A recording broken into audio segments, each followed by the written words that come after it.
Hey everybody, tonight we're debating whether or not Biden is winning, and we are starting right now with StarDust opening statement. Thanks so much for being with us. StarDust and LonerBox, as you can see folks on the left side of the screen, are taking the position that yes, Biden is winning, and then Sean and Infrared on the right side of the screen are taking the position that no, Biden is not winning.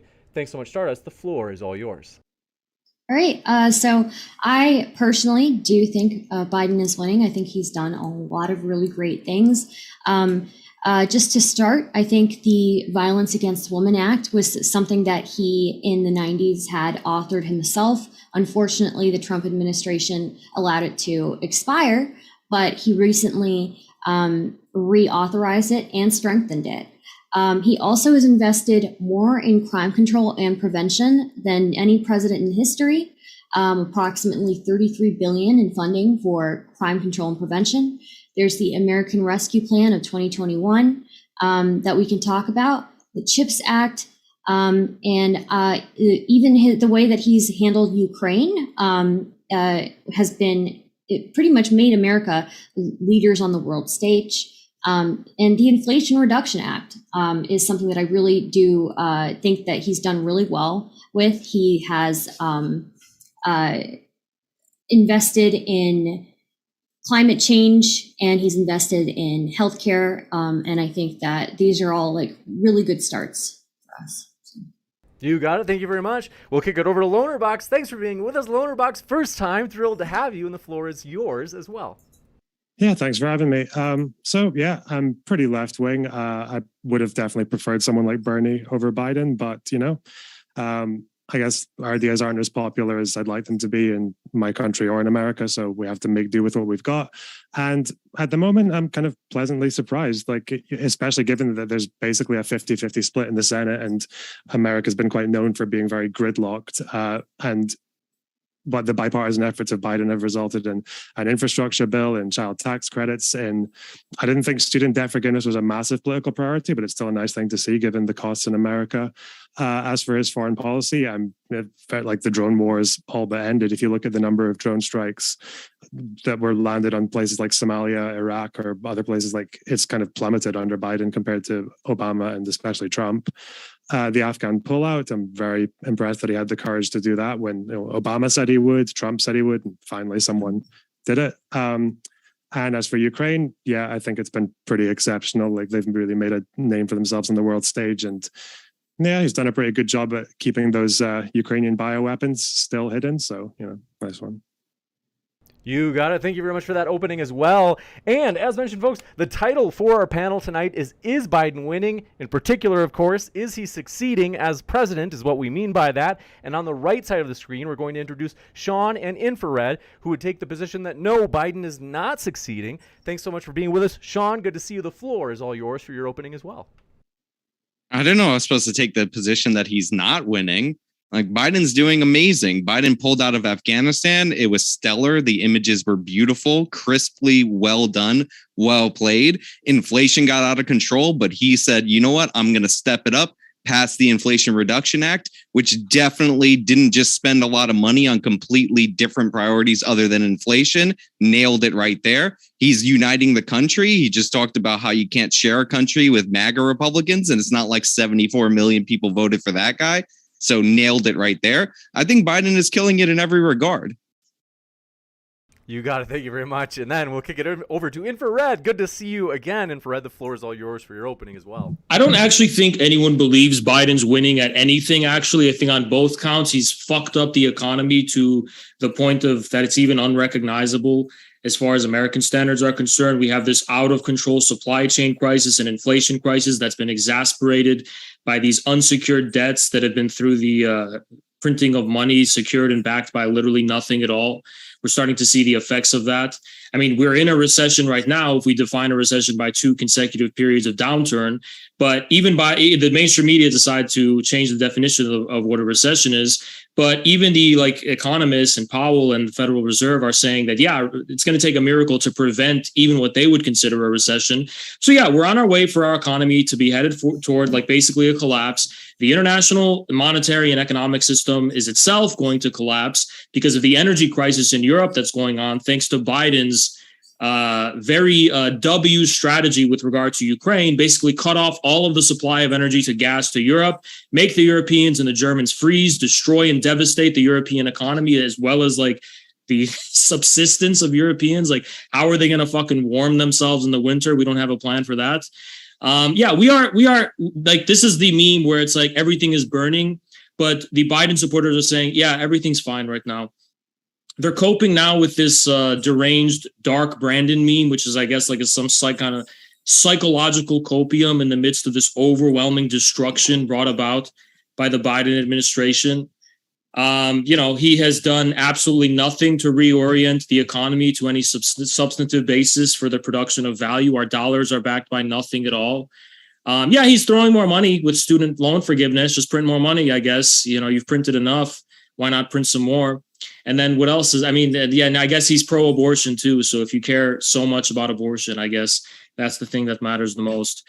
But yeah, I'm not convinced that anyone, I don't care where they lie on the political spectrum, I am not convinced that anyone actually thinks Biden has been doing a good job. I think they're saying he's been doing a good job because they're scared of the possibility that Trump and the Republicans might win. So they have to pretend Biden's doing good just because they don't want the other side to win, which is already a disingenuous position, which is based purely on optics.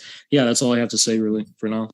You got it. And before we jump into open conversation, I want to let you know, folks, Modern Day Debate is a neutral platform hosting debates on science, religion, and politics. We hope you feel welcome no matter what walk of life you were from. Don't forget to hit that subscribe button, as we have many more juicy debates and panels coming up. And with that, thank you very much to all of our guests for being with us. The floor is all yours. I would like to first start off with, what do you guys think is causing inflation? The nature of the U.S. monetary economic system, the wild doubling and actually tripling of the money supply, which admittedly didn't necessarily start under Biden, but a president's job is at the minimum to be able to find a way to mitigate this crisis. Instead of mitigating it, he's made it worse. He's fanned the flames. And in proportion to that, the supply chain crisis has increased. Inflation has increased on a global economic level in exact proportion to the amount of money that's been printed. So yeah, what we're really talking about is the emission of unsecured debts, the rapid emission of unsecured debts. I don't really think they have a plan to deal with this, really. I don't know what their plan is, but our economy is headed towards some kind of collapse, and they're calling it a recession. It's going to be a lot worse than that. Yeah. So inflation traditionally is too many dollars chasing too few goods. So printing a bunch of money is definitely not a good way to fight off inflation, but also the extension of the unemployment that was done unnecessarily early in the Biden administration and the American Rescue Plan, when we were already coming out of the pandemic, paid a bunch of people not to go to work. If a bunch of people didn't go to work, and then the supply chain was already a mess, it just got delayed in sorting itself out that many more months. So that caused a constriction in supply, which again, if inflation is too many dollars chasing too few goods, like ruining the chance of us increasing supply for those extra couple of months, was obviously going to extend the supply chain shortage. And then we would end up with more inflation, which is what we're seeing in a lot of consumer goods. So what I would say is that, sure, part of inflation is caused by things like the ARP, 100%. There's no reason to deny that. But when you break down how much the ARP was in comparison to the GDP, and compare how much the inflation that we're experiencing now is affected by ARP, they're estimating somewhere between 11% and 50% could be caused by the American Rescue Plan. The rest of the inflation is most likely from a result of the Ukraine-Russian war, exacerbating the cost of food globally. Also, a huge shift to durable goods. Supply chain pressures exacerbated by China and their zero COVID policy. So yes, while the American Rescue Plan did contribute some to inflation, it also did plenty of other things that I would say outweigh all of that. Let me finish. So it led to us having the quickest economic recovery in the world. We have the strongest labor market. We have the most pro-labor labor market. We now have more jobs than workers for the first time in years, and we've had millions of people lifted out of poverty. So did you say 11? It's really funny as well that we're talking about the amount of like how much of this falls on the United States shoulders. The fact that there's a supply chain crisis all over the world, that there's inflation crises all over the world. I mean, what's specific about the United States policy is like, how are you linking that directly to inflation? Okay. Yeah, I can directly answer that. But did you say 11 to 50% or 15%? So 50. So if you want to be extra generous, hold on. If you want to wait a minute, if you want to give, when you have estimates 50%. From 11, 50% is me being extremely generous, right? It's me being extremely but generous. There's also other problems in this claim because the indications for a surge in global food prices, as well as the inflation crisis in general, were very clear well before the Russian special military operation in Ukraine and well before the Chinese zero COVID policies. So to blame the brunt of that crisis on that is completely nonsense. Now, to answer the question of why is this a global crisis, it's simple. The importation of foreign goods in the United States increased by 100 billion every month, from 250 billion to 350 billion. That's because with all the new money being pumped out and thrown into the American economy, that has come with the buying up and the sweeping up like a vacuum cleaner of the world's commodities and the world's goods in foreign markets. And that has exacerbated prices domestically in other countries. And that's probably been the number one significant contributing factor to the rise in global food prices. The short answer there has stimulus, right? The short answer there is stimulus. You said the amount of money they're pumping into the economy, right? Well, the amount of credit that they're printing. But it's not just the stimulus though. Yeah. Because it's like you can pump a bunch of money in there and you're going to have inflationary pressures. But when we have containers that are being stockpiled in California that need to be moved out and you extend unemployment and they can't hire the people that they need because they can't afford to pay them more than unemployment, you're setting back what is already a crisis being built in the supply chain. And this happened all over the market. There are more jobs than people than people looking for work because a lot of people just left the labor force. Like these are some of the problems. Everywhere is still hiring. And yet you have a bunch of people just messing around going on unemployment. Like it's a disastrous situation. And it didn't need to be that way. We were all coming out of the crisis anyway. And when Biden passed the rescue plan, all of their estimates completely underperformed because they paid people not to work. That makes no sense. If the ARP reduced unemployment, it lowered unemployment. How is it that they're paying people to stay home longer? It's completely. There's a difference between unemployment and labor force participation. Okay. So if you have a lower percentage of people participating in the labor force, and therefore you have lower unemployment, that doesn't mean that there's like a sea of more jobs. That means that less people are looking for work compared to the jobs that you have available. It created jobs for people. It has doubled. What kind of jobs did it create? It nearly doubled GDP growth. I don't know. I don't know. I think it's like 4 million additional jobs it created. I don't know what industries they're in, but you're talking about this supply chain disruption. It mostly has to do with the fact that the Russia-Ukraine war has caused food prices to go up, and the China zero COVID policy has very much disrupted the supply chain. So how do you explain the fact that food prices were already beginning to rise well before the special military operation?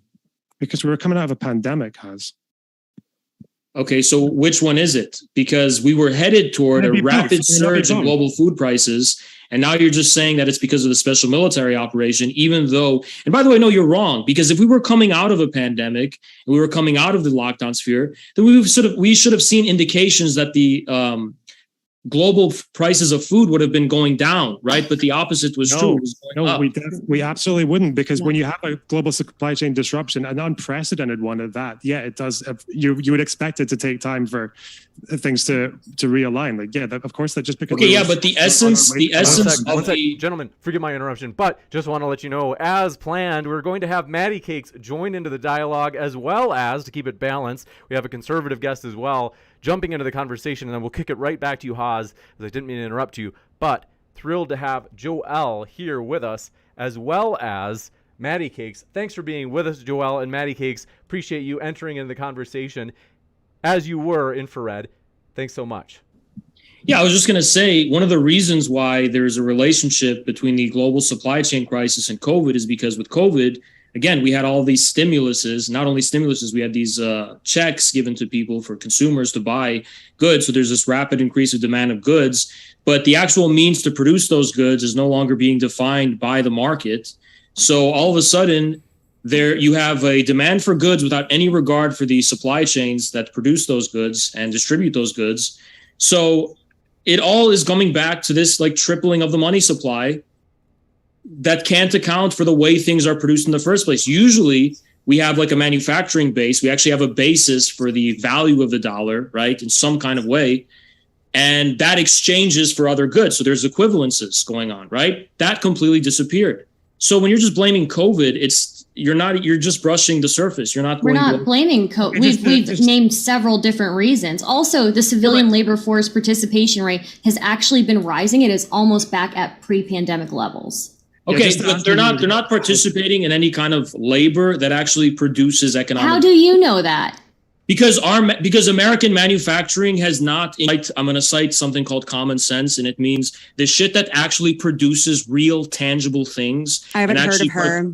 And participates in the actual process by which those tangible things are distributed through transportation and storage. That's actually the stuff that like grows material, tangible wealth. So you need to actually use your hands to like make things for things to actually be in the economy. Like, I don't know, it's kind of common sense. And to your point, aside the the new. Hold on, this chart that was just sent to me by StarDust says pre-pandemic we are about 63.4% labor force participation rate. At the bottom, it's at 60.2, so about a 4% drop, and now we're at 62.4. So when you say recovered, you mean the half of the decrease from the pandemic has returned. We're still in a pandemic. So labor force participation is net down from the start of the pandemic, which was my point. Sure, but we're almost back up. We're approaching rapidly. I mean, are we? All you have to do is Listen, looking at this chart. Economists their money. We're not even in a recession anymore. These people, all you have to do is change the definition of these things, and then congratulations, you've got a W, right? We're not in a recession because the definition of a recession changed. And I'm sure the labor force has rapidly increased because we've probably changed the methodology with which to define labor force participation. So what we're really dealing with is a semantic regime of just changing reality with words, but the underlying reality stays the same. Haas, would you consider members of the military as workers? Sorry, what's the relevance of this question? Just answer the question. I'll get to it. What do you think? It depends on what they do. Okay, so it's only the ones that produce tangible. First of all, anyone things? can be a worker. Anyone can be a worker. We're talking about what kind of. I'm just wondering, like when you talk about generating wealth, I mean, economists, when you talk about changing the definitions of things, economists are pretty clear in what that definition has been. And by producing tangible goods, that's one way of generating wealth. But then in order to distribute those goods, you also add things that go downstream so that you can then distribute it. So that you can exchange in a marketplace. But in your mind, distribution would not quote unquote count as part of Wait. I literally, if you go back in time, I don't know if your memory is really short. I literally mentioned my memory is very short. So I literally mentioned distribution, transportation, and storage. Does So anyone all remember of me those saying that? count. Is that true? Because then you seem to be Yeah, that's what I obsessing. said. But You that's seem to literally be what I said. obsessing over this idea that because we aren't this like the manufacturing powerhouse that maybe you think we should be, that somehow none of that actually counts in growing our economy. When in Wait, are you fact, high? that is how. Because No, I have a master's in I economics. mentioned- I'm Yeah, I trying don't care. to understand you your don't have a bananas master's. You don't have a master's in like conspiracy 2-minute theory. You clearly don't have a master's in 2-minute memory, because I literally just Are they issuing those now? Yeah, I literally just said transportation, storage, and distribution are part of tangible labor. So I literally said that ad verbatim. If you wind back to clip 2 minutes, this is insanity. Can someone clip me literally saying it? And then like show her like deranged response saying, "Oh, are you not mentioning transportation?" Yeah, like I literally said God. it. We've What been are you in the thick talking of it. But That just to be sounds sure, in just case like anybody me. else had any thoughts and hasn't spoken for a while, you're invited to. I just want to go back because Has said it like 3 times. I know, Sean, you didn't say this, but yeah, when you keep on saying about increasing the money supply and like using stimulus and printing more money, as if that's like the way you get like that explains all the inflation. It's like you can look at all the top OECD countries. It's like you've got Japan was actually the one that spent the biggest portion of its GDP on stimulus, and they actually went through deflation for the first bit of 2021, only to get like 2.5% inflation now, and then followed by that you've got Germany, Italy, both with lower inflation than the USA, despite spending bigger portions of their GDP on stimulus. The UK spent less of its GDP on stimulus, but got more inflation than the US. So yeah, it's just bullshit. I didn't know that the yen and the euro were the world's reserve currency. So why does that matter? why does it matter if the world's What does that have reserve to do with currency? what I just said? Why does it matter if the world's reserve currency takes the majority of the blunt of the inflationary pressures, which is actually responsible for the production of the majority of the credit that's being used to vacuum sweep the global markets and being used to be recycled through international investments? I mean, like, I don't know. What does that have to do with me saying that the amount of the portion of GDP you spend in relation to how much inflation you get doesn't correlate? What does that have But to do with wait, hold on. It definitely does correlate, but just because Europe and Japan did not experience as much inflation. In the case of Japan, you have situations where apparently they experience deflation. That does not mean that there's no correlation between them. No economist would say there's no correlation between tripling the money supply and inflation. That is just insanity. Yeah, they would say that there's some correlation, but how much that correlation is, that could You be just said there's none. You just said there's none. I didn't say there's none. You every time I asked you about inflation, you kept on saying it's increasing the money supply, but it depends on how you increase the money. If you increase the money supply, unsecured debts. I would still argue, even if the ARP caused some inflation, I would say the trade-off that trade-offs we got were worth way more, creating 4 million jobs, lowering unemployment, nearly doubling the GDP, increasing health insurance enrollment by 4.2 million, and keeping 3.7 million children out of poverty. Those are across the board. I would take that. I don't mind there being a little bit of inflation because of that. We don't really need to do like the politicians speak. We can just admit to the fact that since 2008, since that economic crisis, this is the nature of how the American economy has worked. We've pumped money, we've increased credit, we've increased the money supply, and we've just thrown credit at the economy to solve all of our problems. Now that's come to a head, and it's come to a point where there's no going back, and it doesn't work anymore, basically. And the question is Biden doing a good job? No, he's not. He's just fanning the flames of a crisis that he, inherited, and which he's not entirely responsible for. But if we're going to call him a good president, he should be a president that's going to find a way to resolve that. And he hasn't. He's just contributed to the crisis in an even worse way. So we were expecting before the American Rescue Plan, millions of jobs to come in. And I remember in the first month, it was like March or May of 2021 when it was passed and they were ready to announce the jobs report that everybody was already projecting to be great. And then all of a sudden 266,000 jobs came in. So the idea that like the jobs that were lost due to shutdown came back at the same time Joe Biden spent money on this unnecessary stimulus, therefore the stimulus created the jobs, is absurd. And to your point, I talked about how you spend the money can obviously impact the supply chain, which could unevenly distribute the effects of inflation. We've seen housing prices explode. One of the reasons why is because interest rates were so low and people were buying up hard assets, houses, as A, a hedge against inflation, as B, they're moving out of the cities because they're scared of the pandemic.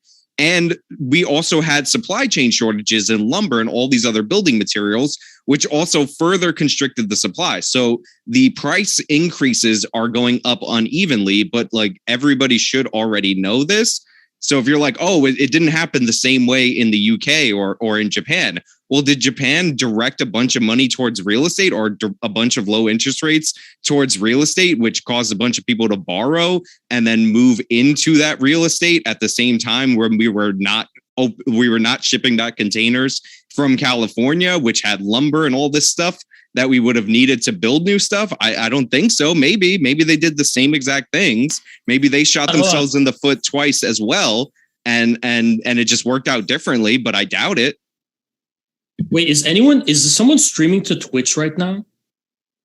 No. Oh, I'll stop. That's right. You're banned, huh? I forgot to. I'm sorry. Okay, I'm going to turn it off right now. Don't worry, Fred. They'll never know. In a little bit, we will talk about college debt relief, which is going to be a juicy component. So we'll give you maybe 5-10 minutes to wrap this topic up before we do jump into that, such as whether it's fair, all that good stuff. But please continue. And Infrared, I promise I'll stop streaming on Twitch. Oh, you were streaming to Twitch. Well, technically, but I'm stopping. Okay. Oh, fuck. Shit. We have like 2 viewers on Twitch. Nobody will notice. I promise you won't get in any Just trouble. delete the VOD and yeah. All right. But continue. And especially, Joe, I want to say thanks so much. Glad to have you with us. Joe, if you had any thoughts on this, because we had Maddie and Joe enter in kind of this staggered format, which I kind of like, by the way. So thanks, Maddie and Joe, for coming in about 30 to 40 minutes in. Joe, any thoughts on this topic? Yeah, I'm not too sure where we're at with it, but and maybe I can be more concentrated in the next point or the next like portion of this. But I think like if we're talking about Joe Biden broadly, I think that the Democrat Party and Joe Biden did a very good job at confusing Americans on what governing is. And instead of like clarifying what the fight is and what we're trying to do and what the shared fate is as a people, he's just kind of like, and again, this is a problem of content, because I don't think Democrats have content in their politics, where it's very unpredictable to figure out or understand like how the individuals from the Democrat Party operate. And I think that's like, it's a problem. Like, I think Democrats need content in their politics so that the people understand like what the fight is, what the goals are, what the shared fate is, and how we can move forward as people. But maybe I'll be much more clear in the next thing about student debt forgiveness and stuff like that, probably. We could jump into that topic right now. Student debt relief, what are your thoughts, fans or not? By the way, folks, since we had new people enter, I want to just explain kind of the visual for what's going on. So StarDust on the left, as well as right below her, Maddie, and then LonerBox right above me, are taking more of a pro-Biden stance with regards to tonight's question of whether or not Biden is succeeding as president. And then, as you can see on on the right top side of your screen, Sean, as well as Joe, just below him, and then Infrared, just below me, are taking more of a no position with regards to whether or not Biden is succeeding. But when it comes to the college student debt relief, what are your thoughts? If I want to go first, okay. I just think he's just throwing money at the problem, which is what he's basically trying to bribe sections of the electorate by writing off 10,000 off of student loans, which is like 1/16 of the majority of people's loans. I'm not sure. So, or regular 4-year degrees loans. So, I mean, like he's basically just throwing peanuts at the electorate and saying, hey, get us for the midterms. I'll just throw some worthless money at you temporarily. And even though that money is going to be worthless, and money as such is going to be worthless in pretty, years to come. I guess if that's how you solve problems, sure, just keep throwing money at stuff. Why not? Free shit.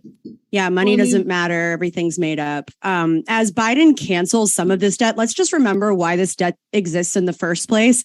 This started back in the early 1970s when a Reagan and Nixon advisor was quoted in an interview saying that free college was producing the, quote, dangerously explosive dynamite of a educated proletariat. And, quote, we have to be selective on who we allow to go through higher education. So that's a little bit of saying the quiet part out loud, because in the past, actually, there was a lot more state funding that went towards higher education in California until Reagan was governor. Tuition at any University of California or Cal State school was free. So up until the early 1970s, it was this sort of great equalizer. If we really want to believe we live in a meritocracy, that's the way to do it. But they couldn't have that. Nope. So rather than continue to pay for education to build out an educated workforce, they started passing on the buck to the students and the students' families rather than have the state fund it. And over time, they've slowly chipped away into the clusterfuck we have now, where people, even after 10 years of making every single student loan payment, are still not even making a dent into the principal of that initial loan. And that is obnoxious. And the fact that student loans aren't treated the same way as other loans. So if you were to declare bankruptcy, you don't get out of your student loans. Yeah, that's bullshit. So I think we need to forgive them. Then maybe we should stop like lying to ourselves about what the problem is then, no? Like, I think it's a multi-prong approach, but I agree. I think like this is a step one, but it needs to be coincide with other stuff. Why does the workforce need interpretive dance degrees with like dumb 4-year degrees? Like what exact degrees does our workforce need exactly? What degree do you have, Has, I want to know what's the average debt for a U.S. undergrad? Because you said the 10K was 1/16th. I don't know the average debt, but I think like for a 4-year college, it can go up to that. We can recognize the average that is like 20K or 25K for an undergrad. We can recognize that certain professions, I think I was talking about grad school too. I don't remember. Like where the fuck did 1/16th come from? Okay, sorry. I read it. We can recognize that certain degrees of education are not going to be able to interface in the market the same way. And something that, again, like I think we're approaching the student like debt forgiveness problem like a little bit. It's not a policy. I think we need to approach it as a matter of a class action settlement. Like during the 80s, 90s, and 2000s, people needed a path forward. And instead of a jobs policy and a jobs guarantee program, every state in some capacity sold people on school and education as a means to participating in the market. And that to me is nonsense. This is something that Democrats did. This is something Republicans did. But Democrats did it in the most nefarious way because they would like appeal to institutions of education and then make these ideas like, well, you know, these things are a problem, but still go through with them, like still pursue your dreams, but you know, like incur this debt that you're going to have like a long time paying off. And I'm saying that like we should probably have a much more concentrated approach on this and actually treat it like a class action settlement. And that a lot of people were lied to, a lot of people were defrauded, and the federal government has to take that L. And has to take that L hard and with all the buckshot, the shotgun. Yeah, I think that's fair. The student loan debt policy, the student loan debt so-called crisis is a problem of the government. The debt forgiveness is ridiculous. It benefits people that definitely shouldn't benefit from it. Like my fiance and myself, we're going to get married. We're going to have a ridiculous income. Thank you so much, suckers, for paying off part of her student loan debt. We will enjoy that with her high-end career and with my successful YouTube show. But in reality, the reason college is so expensive is not because a Nixon-Reagan advisor conspiracy theory. It's because the federal government is subsidizing education. There's an old economic theory called the Bennett hypothesis. It is proven to be true time and time again that every time the government increases the amount that you can borrow, increases the amount for the Pell Grant, what ends up happening is those costs get absorbed by the college. There was no great defunding of education. One of the biggest problems with the UC system in California is not this evil Reagan-Nixon advisor. It's the fact that they employ 200,000 people, yet they have 280,000 students. And 143,000 of those employees in the California UC system are administrative staff. So only 20,000 is faculty. Somehow, all of this money that is being directed to the universities is being used to hire all these administrators. And we're wondering why college is going up so much. It's like, I can't figure it out. It's almost as if we've created a government program that incentivizes colleges and students to borrow to raise tuition without care, because the students can borrow whatever, and forgiving a portion of the debt only further incentivizes students to do this negative behavior, which will put further upward pressure on tuition. You know, you can I actually really like those the numbers. I really like the payments for undergrad loans being capped at 5% of your income. That's a terrible policy. What if It's your a great interest rate is policy. higher than that? No, I think it's a good policy. That's Wait, why wait, it's a similar what do you mean policy that's interest rate? instituted internationally, and it works for them. So to say that it'd be disastrous, it's like, but we have blueprints showing why it's successful. So like, how can you stand here saying that? I mean, is the goal to have people pay their minimum payments every single month, or is the goal to get people out of debt? Because if your interest rate is higher than, if your interest rate charges you higher than 5% of your discretionary income, then you're accruing more interest than you're paying every month, which means you will actually never pay off that debt. The goal is for it to be beneficial economically. If I recall correctly, Hold on, just because didn't we're Biden I think get we haven't- elected? just because- hold on one sec. Pardon my interruption, but just I think we hadn't heard from LonerBox for a while. LonerBox? Sean, where are you getting that from? What do you think the interest is going to increase if they reduce the payments from 10% to 5%? If it's 5% of your discretionary income is your minimum payment, and in the amount that you borrowed plus the fixed interest rate is higher than 5% of what is calculated as your discretionary income, the interest is going to continually accrue. Wait, hang on. Wait. Didn't Biden get elected on a platform of immediately forgiving all student debt? No, in fact, he was explicit in saying he did not support that. But Yeah, you know, What was his Black people platform? then. do they not have Google in your town? So what was his platform? Because I clearly I don't remember. He has So a what- website. I don't know if you can like find the search bar, but Sean, I'm not necessarily sure you believe what you're saying, so I want to kind of pick Yeah, your the brain loan on balances. something. You don't believe what you're saying, sure. Just Yeah, kind no, of I Sean, think- like the loan balances are forgiven after 10 years of payments instead of 20. They took that down, so that wouldn't matter. You'd want to go for back. Yeah, down if to you don't, 5. if that's already the system. If you make 10 years of payments, then the loans can be forgiven. But look at the forgiveness rate under that program. Well, no, it used to be 20. Now it's down. To No, it was 10. If you have zero payments, if your income is so low that your actual payment is zero, then it's 25 years. All you have to do is make below 1.5 times the poverty line for 25 years, and they'll forgive your student loan, and you won't have to pay anything. So, But haven't they said that the loan balances won't grow? Wait, yeah, they wasn't did it? say that. Wasn't it? He was going to forgive all undergraduate tuition-related federal student debt from 2 and 4 year public colleges. No, that's like Bernie Sanders, like free public college and forgive student loans. it's like a quote from him ad verbatim, though. That's the problem. It might be for federal Where? employees. Like you get forgiveness if you're in the federal employee program. Like if you do Well, a this was his service requirement. campaign promise. He promised that he was going to forgive all undergraduate tuition-related federal student debt from 2 and 4 year public colleges and universities for debt holders earning up to $125,000.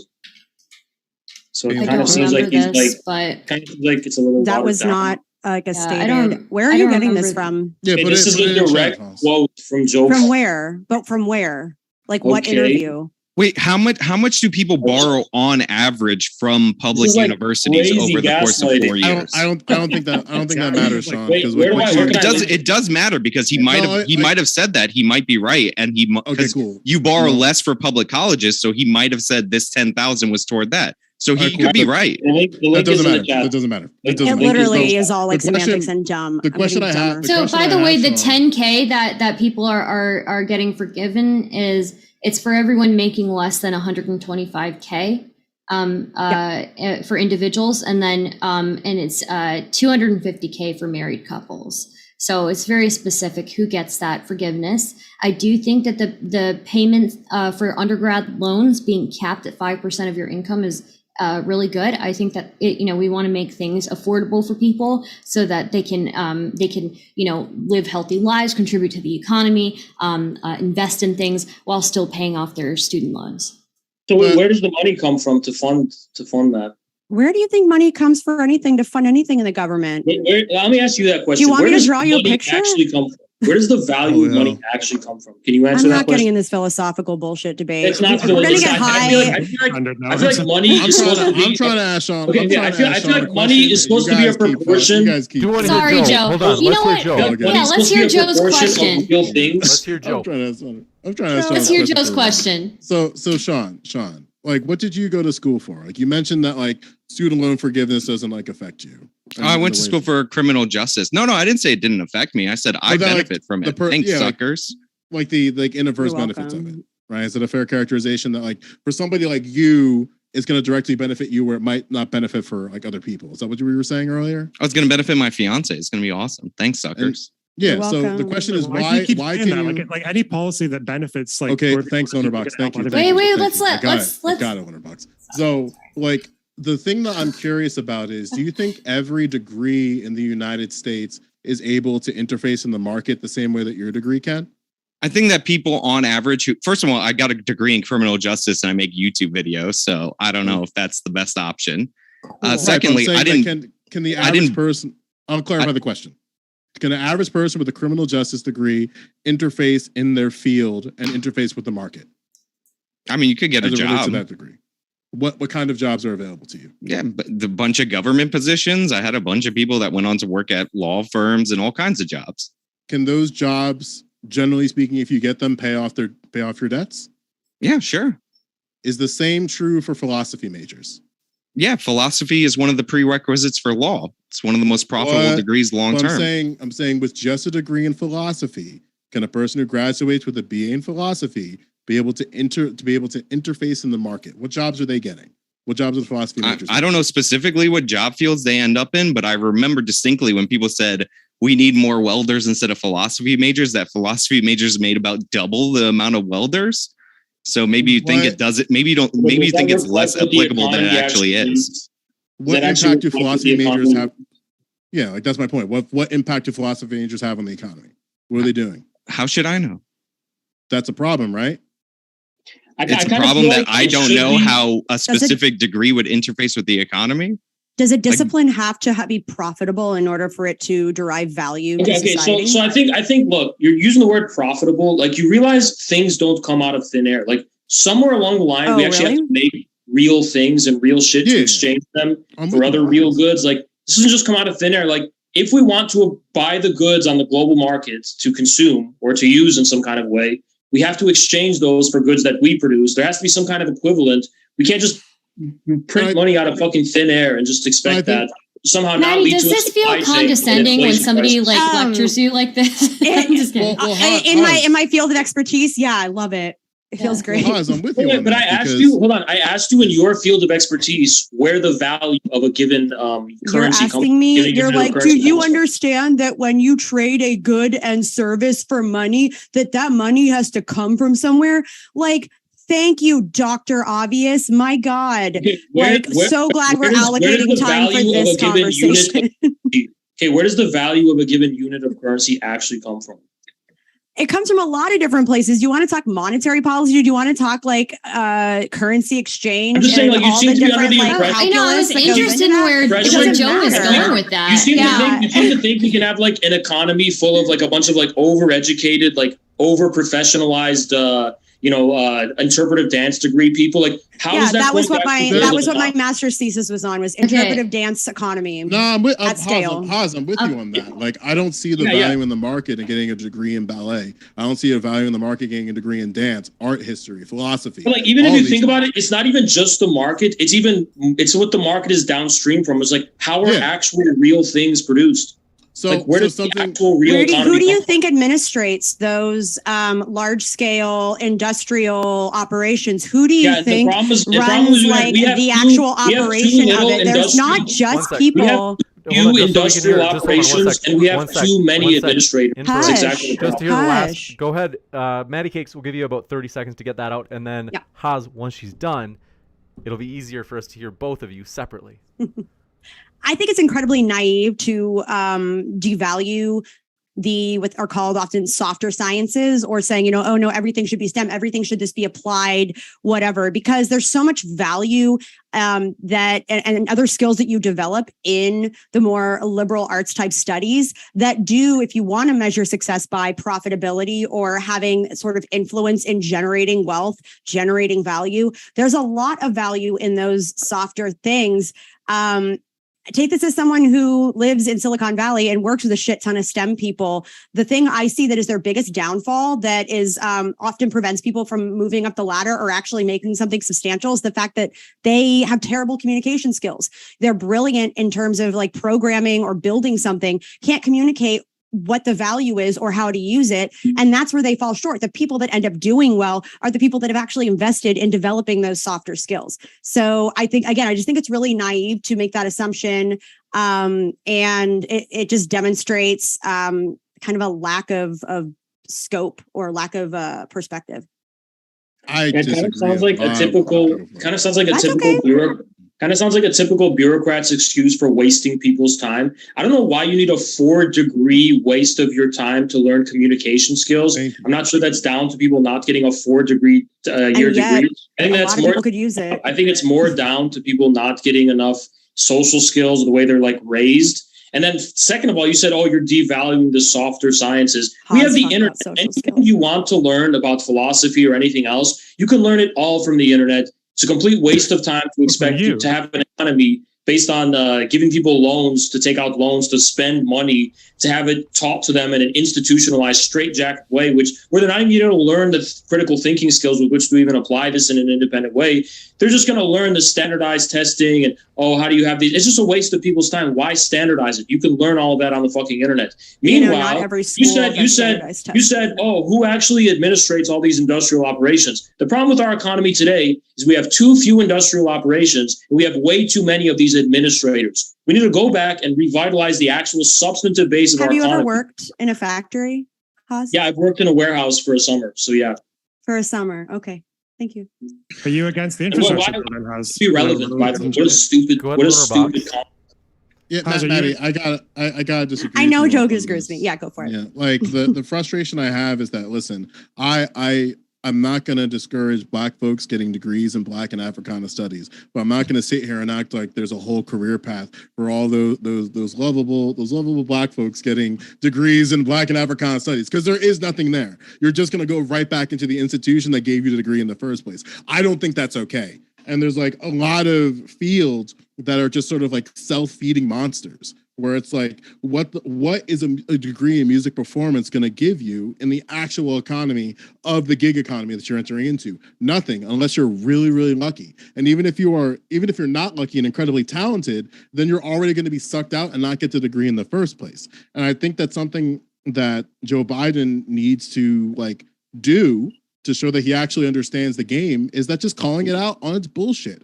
saying that, look, all you philosophy majors, there's nothing in the market for you. So we got to figure something out for you, and you got to figure something out for your debt. And I don't think that's something he's willing to clarify. There's nothing in the market for you philosophy majors except for law, because that's exactly what law. If you want to go into law, but not except for everyone literally does. that. Well, actually, the finance industry recruits a lot of philosophy people. Wait, the law profession. I want to give Joe a really quick, just to clarify what you meant by that, Joe, and then I want to kick it. So really, really quick, Joe, and then I want to kick it over to StarDust. Instead of saying that, hey, and for bettering yourself, there's going to be jobs that are very clear for you when you get out of these programs. That wasn't the case. It's just go for more school, get a BA in philosophy, then get a master's in law to eventually get a JD. And it's just more schools. You don't need to get a master's before a JD. So that's not that, Sean. This really doesn't have anything to do with anything. The issues with why education is so expensive is because the federal government is guaranteeing loans. It's over subsidizing people going to school. And what we should do is pull the government out of it and make you actually have to get a loan in the market, because no bank, if they were risking their own money, would lend you 200 grand to get a degree in gender studies. And then you'll see a lot more people going to state schools, not borrowing all this money because it won't be available. And we'll start to see downward pressure on tuition. Everything we're doing incentivizes tuition increases, and we keep doubling down expecting different results. And it's ridiculous. No, that's not true. Banks will give you a shit mortgage for with super predatory sliding scale interest rates. Like, I think saying that why did they do that? They would 1,000% because they know they're going to make bank off it. Why did they do that though? Yeah, and the student loan relief.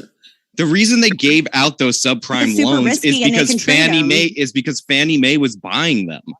Not just Fannie Mae.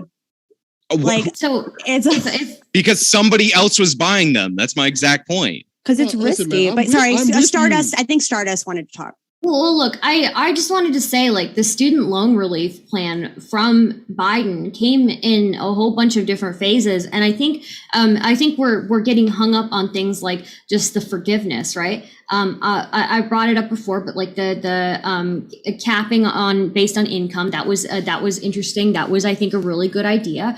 Also, there are things being put in place to reduce the cost of college and holding schools accountable when they hike up prices in the future. There are things that the Biden administration is doing with student loan relief and their plans regarding student loan relief to make sure that people in the future who are borrowing can now find it more manageable in the future, and that schools who hike up these prices are being held accountable. This is exactly what you want, right?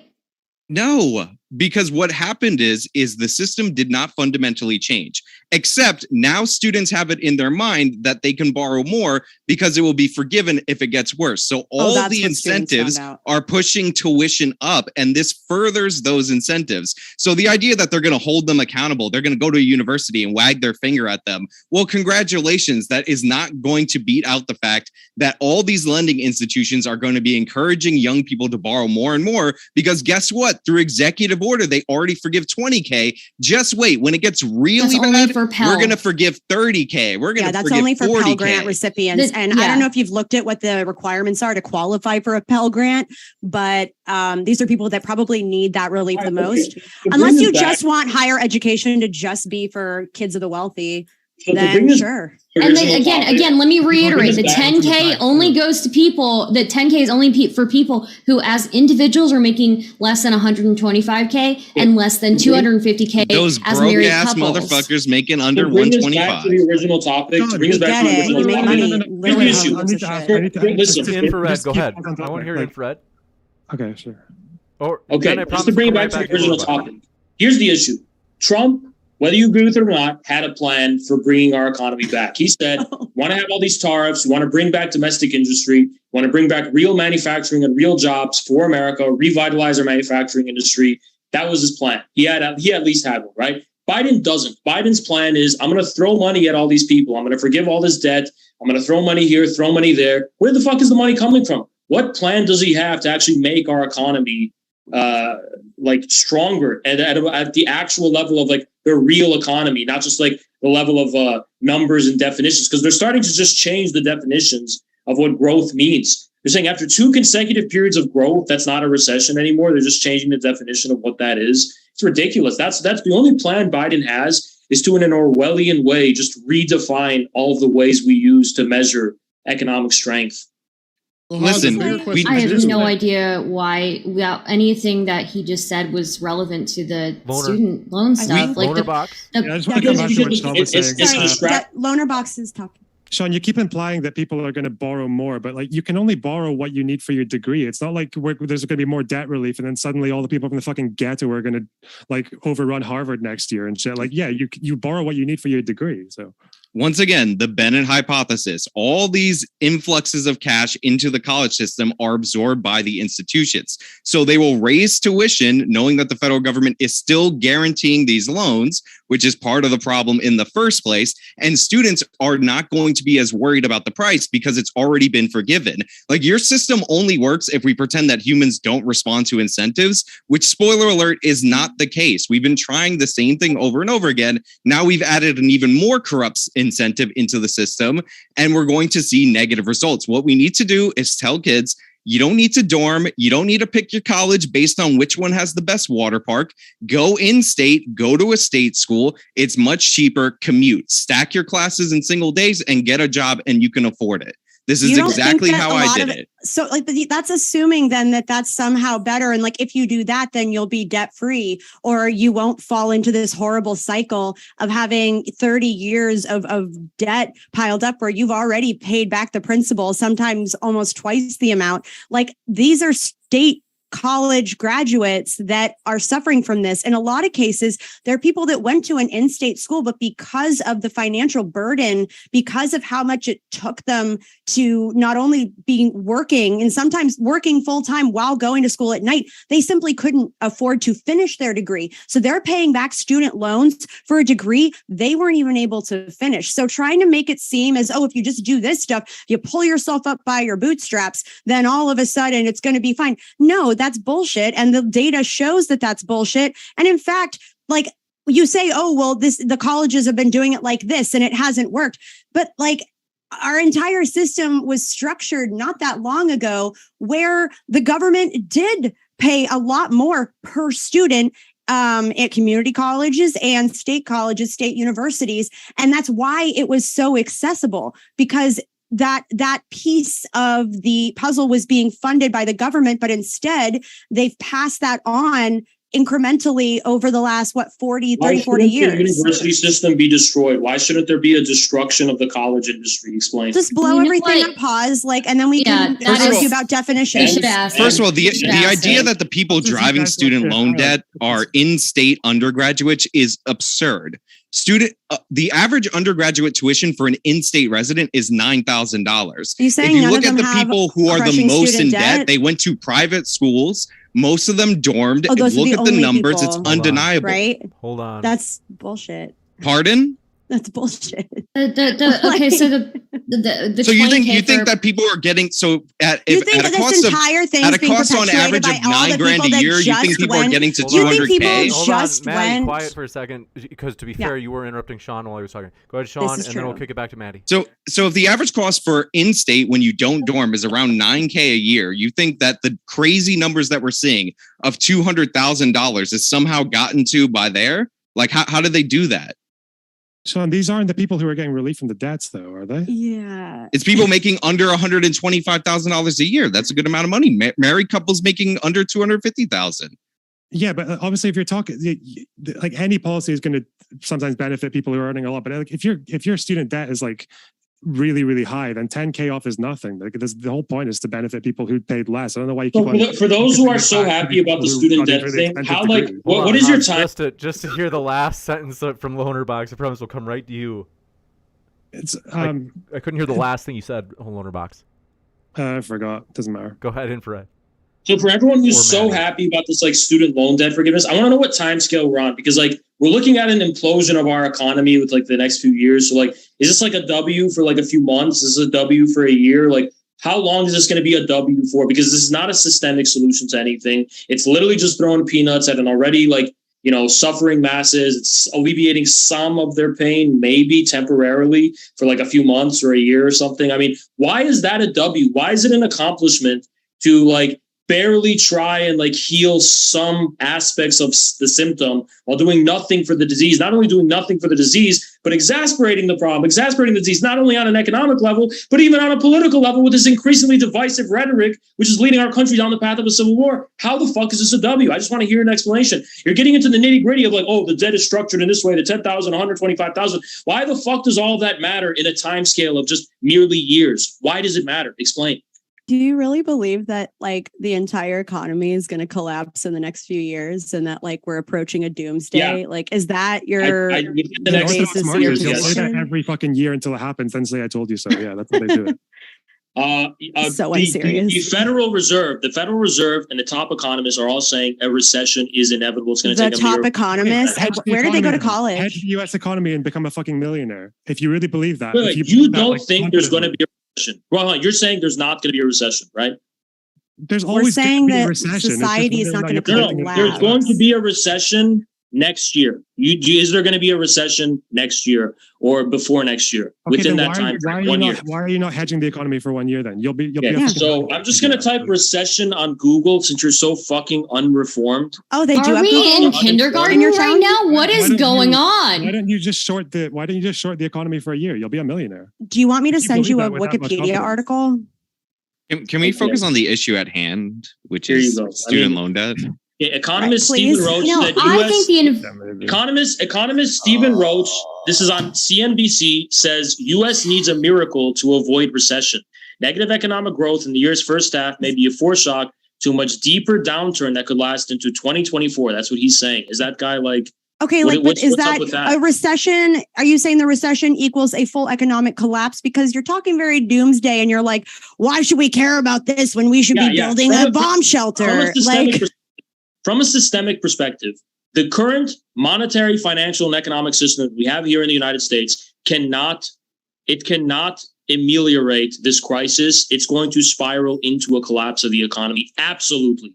You look at what's going on an international level. Countries are rapidly ditching the petrodollar. Saudi Arabia just is signing deals with China and Russia. You're dealing with a completely new economic system that our current economy here in the United States is unprepared for. How can you think that things can simply go on? It's just baffling. I can bring you back, Sean, if you want to talk about the student thing again. So the way I understand it is that the relief goes from the Department of Education to the students. I don't think there's been any indication that the Department of Education is going to issue out higher loans. So I don't know where you're getting this leap from the Department of Education relieving loans that already exist to colleges ramming up their fees. Yeah, first of all, once people get this forgiveness, which they will, all right, they're going to be less cautious about borrowing money. Do you agree or disagree? We don't look like people are incentivized to go into education. Hey guys, what happens when food runs out? What's going to happen? We don't have enough. Guys, what happens when food runs out? What's going to happen when food runs out? And I'm that's just my trying to fault. ask. We'll come over to you. That's like in the details. I'm just trying to ask. Just to go to LonerBox. I promise we'll come back to you infrared, but let's just hear the last point from LonerBox. Yeah, maybe people will be more incentivized to try to go to university, but it's whether or not the universities are going to be taking more students, right? But would you think that they're would be less cautious about borrowing money after some forgiveness actually happened, or more cautious? If you had to bet your own, you might be more inclined to try to get into university. Yeah, it's not about getting into university, but I'm saying, would you be less concerned about borrowing the money if you've already seen forgiveness from the executive happen, or less concerned? I'm just trying to tell you that, yeah, if I give you that doesn't necessarily mean that you're going to get universities ramming up fees. They raise fees consistently, and now that students are less cautious about borrowing, why wouldn't they? Don't they raise, like, colleges don't have like a fiduciary duty to their students, so they can do that anyway. Yeah, That's true. So what? Yeah, but they keep doing it, but with how much they give away in loans, and if the Department of Education doesn't change the amount they give in loans, but they always increase the amount that they give. Is that as long as you're going to a certain responsibility or not? Huh? Could that not be in response to colleges lacking fiduciary responsibility to students? I mean, you keep saying fiduciary responsibilities. That usually applies to the shareholders. Like the students are customers. Like it's not an applicable term. Okay. I'm just saying. Like, so if you create, so what you're doing is you're juicing demand. That's what all this federal government policy is. When you increase Pell Grants, you juice demand. And there's a name for this when it comes to universities. It's called the Bennett hypothesis. All this does is cause tuition to go up because the universities increase the tuition in response to it because they absorb the costs. And by the way, we have entire industries. We have phony, like they're called for-profit colleges, but they're basically designed to extract money from Pell Grants or from the GI Bill. And their tuition always costs that exact same amount. And they're not even accredited institutions that take advantage of these increases. So you have entire business models. That's why they've cracked down on for-profit colleges. Yeah, they put in like part of the Biden policy, actually, like one of the rounds of the whole student loan forgiveness thing was to crack down on for-profit universities that were scamming people, basically. That was before this one. That was a separate thing where there was like a lawsuit that was called debt forgiveness a couple months before this. There have been a few concerted efforts, both at the congressional level and in the presidential administration, that have cracked down on for-profit colleges, and it's been sort of a sustained effort since, I want to say, like 2015 to do so. So it's not just something that just happened. Like, what policy? I do want to is in the room with us right now. What policy? I do want to also say that, like, the Pell Grant recipients, most of them come from families that make $60K or less. So I think giving a $20K forgiveness to people who are recipients of Pell Grants, I think that is, I think that's a good thing. I think that's going to be beneficial. Well, it's people who borrowed money that received Pell Grants while they were going to university. Right. And the people who get Pell Grants come from families that make less than $60,000. Yeah. Because you get significantly less, because in order to qualify for Pell Grants, you have to make basically no money. Mm-hmm. And I think it's a good thing. But that's when they went to university. They're getting it now postgraduate. That's fine. I think that they should. I think that giving them that $20K in forgiveness is a good thing. Mm-hmm. But they're better off now than people who didn't go to college that still live in those circumstances. And those They're not better off than people who didn't come from the backgrounds that they came from, right? They could be. Who cares? Like, we're not just necessarily. This is not only politically popular, it's also an economic boom. I mean, the people that now don't have as much debt burdening them, that's giving them a chance to finally like save money to buy a house, to start a business, to like do all these things that they've been putting off that we've seen. No, and this isn't me like talking like, this is what every major. No, but it's true. So poor coming in and out of this. They were just 10K away from buying that house. No, but listen, like having the amount that people have to pay on a monthly basis, that is going to be huge. Sorry. StarDust is correct. When I say that's like, 10K away, I'm also saying that reduces their monthly payment. And when you're thinking about how people budget, like month to month, they're looking at what they can afford. That is massive. Does it solve the like racial wealth gap? Absolutely not. Absolutely not. Yeah, and my point is that like Black people were poor before, during, and after this forgiveness. And something that I think we need to do, especially for Black people who want to go into college to better themselves, because that's the lie that we told Black people for over 5 decades, is that we have to have jobs that are there after they're out of college that can actually help go towards their debt. And it's like, again, like I'll circle back to it. It's like, I'm all for people going and getting degrees in the humanities, but the federal government can't act like those humanities degrees are going to pay their bills. And they keep lying to Black people about that. Where it's like, get philosophy. But again, I would still argue that people who are recipients of the Pell Grants, right? These are people who are, regardless of what degree that they get, if they get a degree in STEM or they get a degree in something else, more likely going to be in a worse position than somebody who didn't need that Pell Grant, right? And they're people who, come from families who are not making that much money.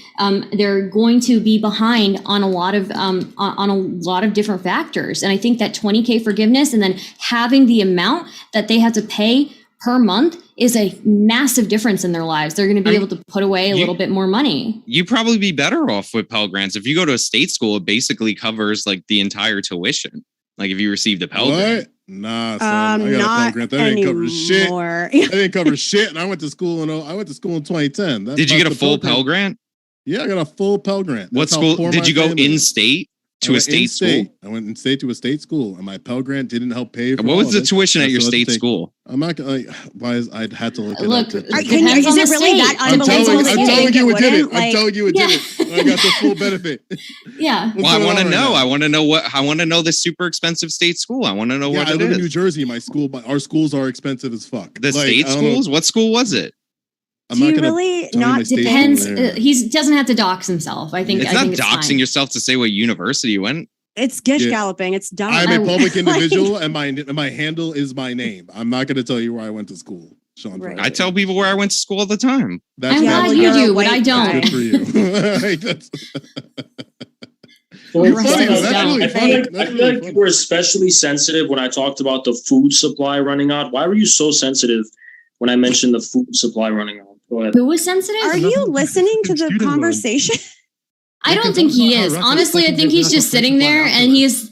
he's like, I don't know, he's watching YouTube Yeah, on one I screen, and my then when argument he here- my decides argument to, here- he can come back my in. argument here, and I'm prepared to 1v9 everyone. My argument here is that your argument is fucking There stupid because aren't it doesn't 9 matter. people in the Because it Your doesn't argument is matter. fucking It doesn't stupid. matter. It literally doesn't matter. All It these literally details. doesn't matter. Listen, listen. Wait, I When have to the do it like, basis- I have to go to the when side, the right? basis It of really when the doesn't basis of matter. money It really itself, doesn't- when the basis when of you're getting money, into the nitty Where gritty did you of get the that finances, language? when you're getting into the nitty gritty of Where all did you these get that getting lamp? nitty I like gritty. your you're not elephant. addressing the more fundamental crisis, which is at the heart of how the U.S. dollar lacks any qualitative value anymore. So I feel like there's a more fundamental problem here, from the supply chains to the inflation to the food crisis that we're now facing. Where did you get Why your are we elephant talking about lamp? these pressing issues? Because you're the things, and again, no one addressed Pause. what I said. No one addressed Did you what buy is the the time art? scale? What is the behind time you? scale of the relevance of what you consider this a W for Biden, right? Did you buy what the is art time scale? What is the behind time you? scale of relevancy of student debt loan forgiveness? Is that months? Is that years? Because I'll tell you if you tell me where I can get that lamp with an elephant on it. So do you think 2 years from now this debt forgiveness is going to make a difference in people's lives? Well, the Earth's going to be blown up, as you said. Like it's all going to collapse. So, All right. like, no, And it's all so- going to be fun and games. Okay, 1 year from now, let's dial it to 1 year. 1 year Right. from now, do you think the student loan forgiveness? Actually, I'll do 6 months. I plan 6 on being months. a warlord. So 6 months from now, do you think the student loan forgiveness is going to make any difference in people's lives? For the people who had their loans relieved, yeah. I think it already Okay. has. He doesn't need it. I will actually follow up with you in 6 months. Bro, Pell Sean Grant is in this recipients, call. yes. Sean is in this call and he's happy with the debt relief. We've already got one. He doesn't even need it that much. Yeah, endorsed by Sean himself. The thing is, Right? again, Oh, this is a yeah. very, this is a You're cynical, owned by your own fucking debate this is a partner. very cynical and Yeah, immediate. no, it's awesome. I get to take This from is the this poor. is a very It feels great. cynical and How is it immediate. Another People- example of white people Fuck extracting up. wealth from This is a black very people. Hate to see it. cynical and immediate political ploy by Biden to get people to vote for the midterms. It's not going to fucking last much longer than that. Yeah, obviously Can we everyone's talk about the happy about this. Inflation Reduction Act? Everyone is happy about this right now. I'm talking long term. Aren't presidents supposed to have policies that are made with the long term in mind? Yeah, right No. now, happy with, if you just throw money at people, yeah, everyone's going to be happy. But what are the long term consequences? What is the nature of the system we have? And what are the implications as far as how we feed ourselves, the actual basics of how we produce and distribute things? What are the implications for the system if we're just going to be throwing money at everything? How do we actually address this more fundamental crisis, which is we have lost any semblance of a connection between the ways we measure the economy, which is through the dollar and which is through money and through finance, and the actual underlying substantive economy itself? How do you address that disconnect? How has Biden addressed it? Trump at least tried to do that. Biden's done nothing to even acknowledge there's even a difference between the two. This might be a good We should go back to opportunity. the gold standard. Is that This what is you're an asking for? Arby's. This might be a good opportunity to talk about whether or You're not literally doing a Biden gold is standard meme, so. uniting or dividing, or perhaps neither. Maybe it's somewhere in the middle. This country, when it comes to social justice, as well as relationships with Republicans in particular, or MAGA people more particularly. Yeah, well, we wouldn't have a democracy if the MAGA Republicans had their way. So, yeah. Mhm. Okay, Yeah, wait a minute. that's- Actually, I want to press you on that. Why is it that you think the Democrats and Biden represent something more democratic than the MAGA Republicans? Because the MAGA Republicans tried to overturn an election because they didn't like the results. They stormed the Capitol to try to overturn an election. You have the burden. You have the burden of censorship that we can't even discuss the details of what actually happened back then. But for hypothetically speaking, you're saying they tried to overturn it. Did they actually use the military to do that? Did they use the police? Did they actually threaten democracy in any substantive way as far as expecting the result? It was their intention. Their chant was "Stop the steal." That's what they wanted to do. Okay, so they were yelling about hanging Mike Pence. Hold on. They erected gallows. The hypocrisy is baffling. This is a baffling hypocrisy. So all the fucking rioting and civil unrest after Trump was elected fair and square means nothing. But because there was a fucking protest after Biden was elected at Capitol Hill, that suddenly means that MAGA Republicans. This is baffling. What about all the Russiagate? What about all the Russiagators who wanted to overturn the 2016 election and impeach Trump because they said that Russia is the reason he got elected, and they hacked the voting machines. They kept talking about how they hacked the computers and they hacked the fucking voting machines. It's an incredible level of hypocrisy. All right, let's give LonerBox Maddie a chance. How long did it take Hillary to concede after she lost to Trump? Okay, what does it matter? Trump conceded. Trump took a month to concede, as opposed to a day. And what does it matter? Wait, did Hillary try to go to a Capitol? How long did the Russiagate nonsense go on for? What was Russiagate about? What were the indictments that came out of Russiagate? You don't think the conclusions of Russiagate was that the Russians influenced the election, therefore the election is illegitimate, and that Trump has to be impeached? It doesn't make an election illegitimate if foreign powers are trying to sway voters. That's not the same. Okay, well, even if Trump took a month to concede, did Russiagate make any allegations of ballot rigging? Okay, so why does it matter if Trump takes a month? Idea what you're talking about. It's fine. You're just going to. Why does it matter if Trump takes a month to concede? Because what? Do you really not know like why that would be problematic? Loner. Oh no. I don't think has there been a president in history that's taken that long to concede? No, hold on. Hey, whale dust. I'm not talking to you. I'm talking to Loner. Loner, answer the question. All right, fish food. Because it's suggesting that you don't believe in that. Let's keep it civil. Go ahead, LonerBox. Can I have an animal name? Hold on. I want to directly grill him on this. On the Capitol. Swan, what did you said? Because it threatens the legitimacy of democracy, right? Yeah, because when you have a democracy and there's an election and you lose, it threatens the veneer. It threatens the veneer that the elections are fair and square, right? The veneer, no. So why does it matter for Trump not to concede in 1 month? Okay, so do you think elections don't matter? I'm asking you why it matters. Elections don't matter. Why? No, I didn't say that. Why does Trump have to concede? Thank God you don't work in politics. Why does it take a month for him to concede? Why do you not think it matters? If you're telling me it doesn't matter, why can't he take a year to concede? Can you please answer the question? Why does it matter if it takes him a month to concede? Because that's not how you do democracy. If you lose, you're supposed to concede. Why not? Okay, because it inhibits the peaceful transition of power, and it sows death. No, I'm answering your question. Don't you want to answer? Loner. Do you want me to talk about my bomb shelter? Loner, do you defer to Maddie? No, you don't have to, Loner.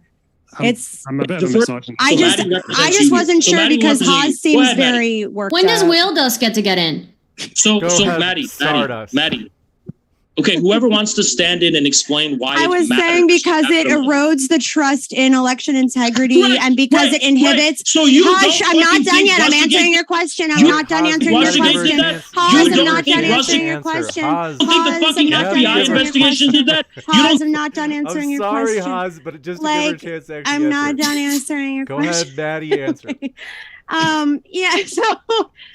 Part of it would be it erodes trust. Also, it inhibits and delays the peaceful transition of power. And the idea behind the peaceful transition of power has been a cornerstone of our democracy since the beginning of our union. In fact, that's like something that we hold, that we treasure as part of, how our system of government works, because it shows that there's trust in the electorate and that the electorate dictates or is only the electorate are able to issue a mandate for the next sort of ruling party to come in. When you delay that, it erodes that institution. It erodes public trust in that transition of power, and it sows discontent. And we saw that with Trump basically only delaying so that he could lob these frivolous lawsuits that were all thrown out almost instantly. But I mean, it was clearly a move to like try to supersede the democratic will of the people. And like, it's really obvious, and it's cute that you think that it was just like him taking his time. And it's like, well, he just turned in the paper late. I turned in lots of late papers. It was fine. You just asked for an extension. Oz, and you're trying to say, I guess I don't want to put words in your mouth, but you're trying to basically say it's kind of bullshit, right? Where it's like, well, I kind of want to respond to her. So out of that whole, what do you call it? Out of that whole spiel, right? Where you're wasting time. There's 2 points you have, right? The first point is that it undermines trust in the institutions, which Russiagate did way more severely than Trump waiting a month. The second thing you said is that it undermines the peaceful transition to power. But you didn't actually justify why that is. Did Trump use the military? Did Trump use the police? Did Trump actually use the organs of armed state power and the actual violence that's the basis of state power? Did he actually tap into the basis of state power? Didn't Trump refuse to send the National Guard? He sure did. And a lot of his advisors quit because he was proposing exactly that. Hold on. So was the National Guard sent to quell the riots after Trump was elected in 2016? Well, no. Trump the rioting after Trump was the rioting that happened after Trump was elected didn't take place at the Capitol building, and they weren't chanting for the vice president to be hung. They hadn't erected a gallows. They were just trying to kill the president-elect. I mean, come on. They were not. They didn't erect gallows. They didn't bring zip ties. So like, hold on. Like, Antifa, okay, yeah. Hold on. They didn't disrupt an actual Wait, are we talking about January 6th? Of democracy, right? You're a liar. I was a radical leftist at that time. Leftists were I must have not gotten my card in the mail. Radical leftists were 100% calling for violence against the government, against Trump. Have you done any labor organizing? Did they interrupt the democratic process? In the same way did they go into the Capitol building and interrupt what they were doing when they were counting the votes? Oh no! Are they counting the votes on January 6th? They just let the peaceful transition happen. It's crazy. Wait, what? Are we talking about January 6th when they counted all the votes? Is that what you think happened? Oh, you mean when they had to go back after they were evacuated because people do you were think they counted the Pence? votes on January 6th? Or No, but that was where they turned in. They were so stupid. It's a certification thing. Yeah, we Listen, don't know. I think it's all Let's argue semantics. I think it's really important for everybody to tell us, where were you on January 6th when our republic nearly fell? I was in a car dealership. I was looking to buy a car, and the guy tried to tell me at the dealership that the car that had frame damage actually wasn't a serious issue. You just get that from parallel parking. Then I looked up on the TV and I saw our republic get frame damage. Our democracy and all the democracies in the world almost fell because of the fact that we were getting frame damage. It's no big deal. Because the 457th most violent riot in the last 6 months occurred. Where were you guys? It's no big deal. Sean, do you remember? I'm so sorry for misspeaking, by the way. When Trump was our president and it was just a good old-fashioned mess around. Right, remember when protesters literally tried to storm the White House? And Trump I do remember that. Bunker? Yeah. That was the White House. That was actually the city. That was actually where the president. Have you been to a protest? Lived. Yeah, it happened for like a week.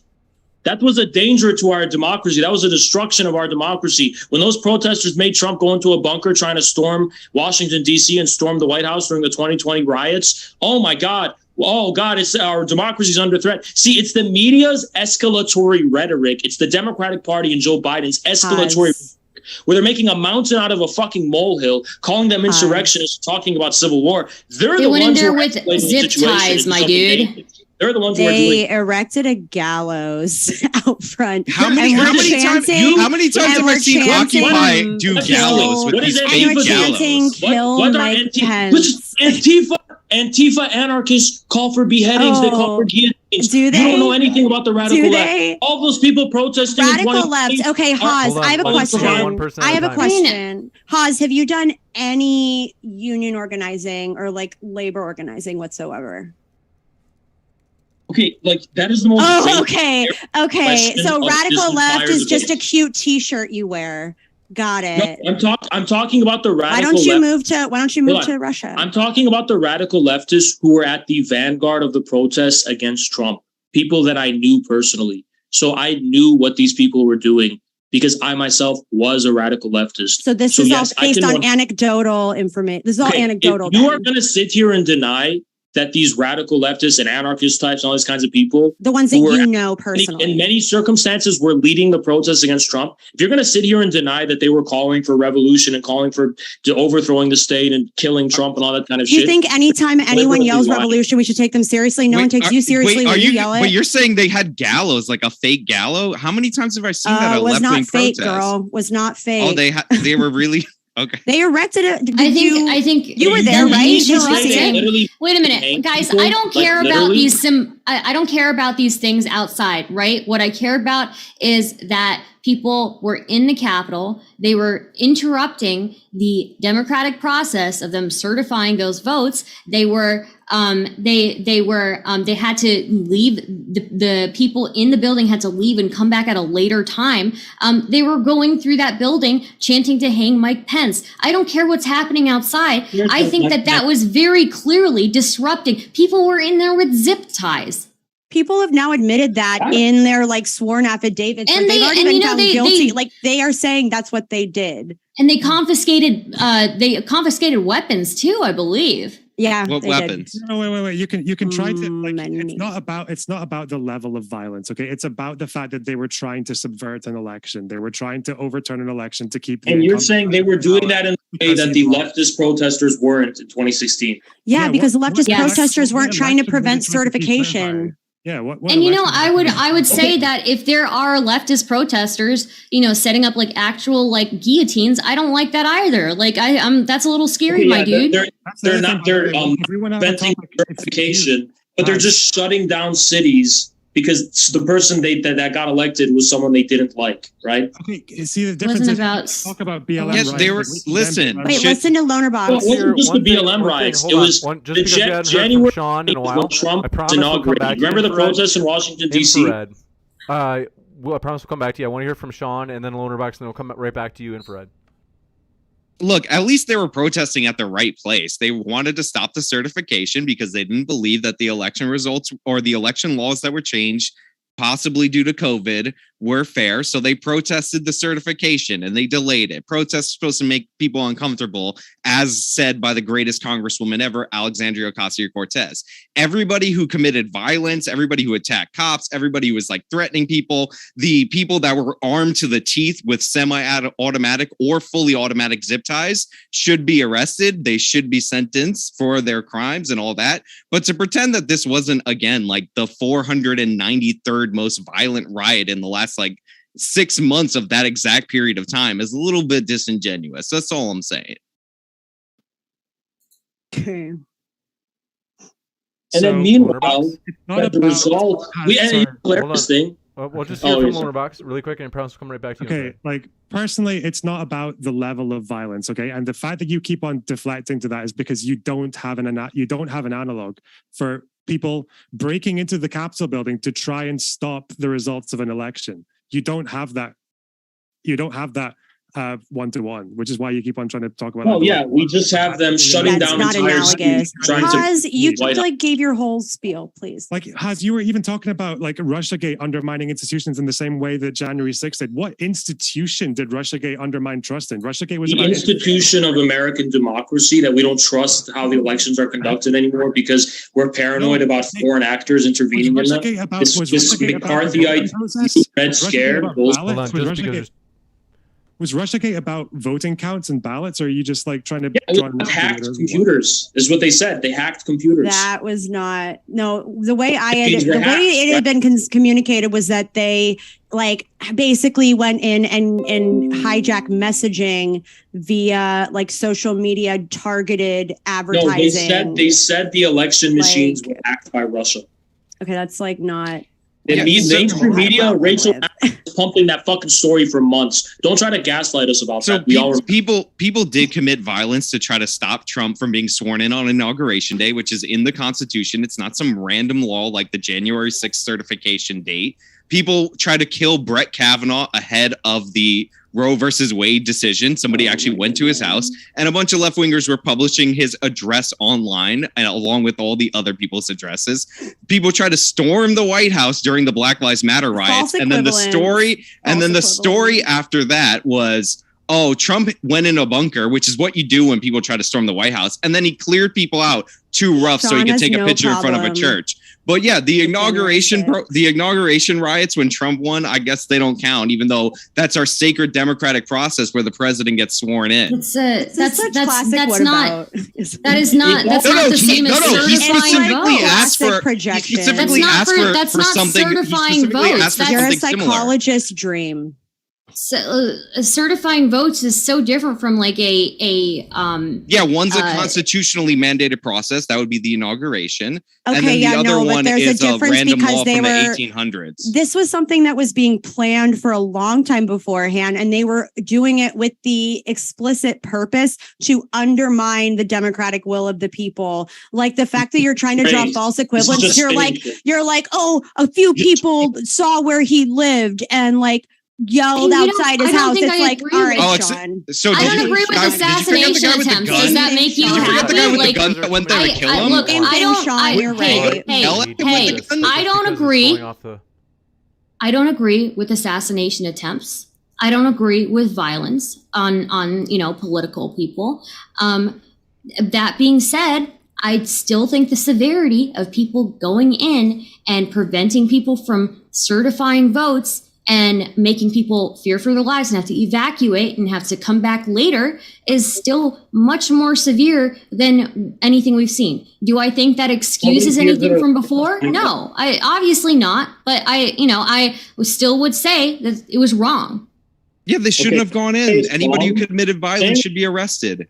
Saying it's wrong is different from saying that MAGA somehow poses more of a threat to democracy than Biden, especially when you consider that they used January 6th as an excuse to curtail even more of our democratic civil society and our democratic freedoms, such as the new precedent of calling American citizens domestic political terrorists, and also the new precedent of ramping up big tech censorship and ramping up our ability to voice. In his speech, he talked about mainstream Republicans, and I actually really like that speech because I remember, as somebody who grew up in the DC area, he's demonizing half the country. Wait a minute! I wasn't finished speaking. You have a democracy when you exclude half. Can I finish? Hear the rest from Star, and then we'll come out over to you. I think it's really nice that he talked. There's a difference between there's a fringe group of extremists, right? And there's a difference between the mainstream Republican. And I think that was a really nice thing that he said, because I remember somebody who grows up in the DC area, when we would meet up with people of all sorts of different political backgrounds, and we would all go to the same bar and watch the same debate, and we might disagree with each other, but we still all got hammered and we still all like enjoyed the same thing. So I think it was a really nice speech because he talked about that bipartisanship, that there are mainstream Republicans that he works with, that there are plenty of Republicans, and it is not the majority of Republicans that are these fringe extremists. He talks about there are Republicans that he can work with and that work with us, and that's important. We need to restore that again. I miss it. I miss when we used to be able to do that. Days when there was bipartisan consensus for the slaughter of 1 million Iraqis, and everyone can go to bars and get hammered and have fun. But we're living in the real world right now. And when you're talking about how Biden's talking about mainstream Republicans who are a tiny minority of the of Republican electorate, when you're talking about the Lincoln Project fools and these rhinos. We're not talking about Lincoln Project. Routinely mocked and moderate Republicans are the majority of Republicans. No, they're not. The majority of Republicans.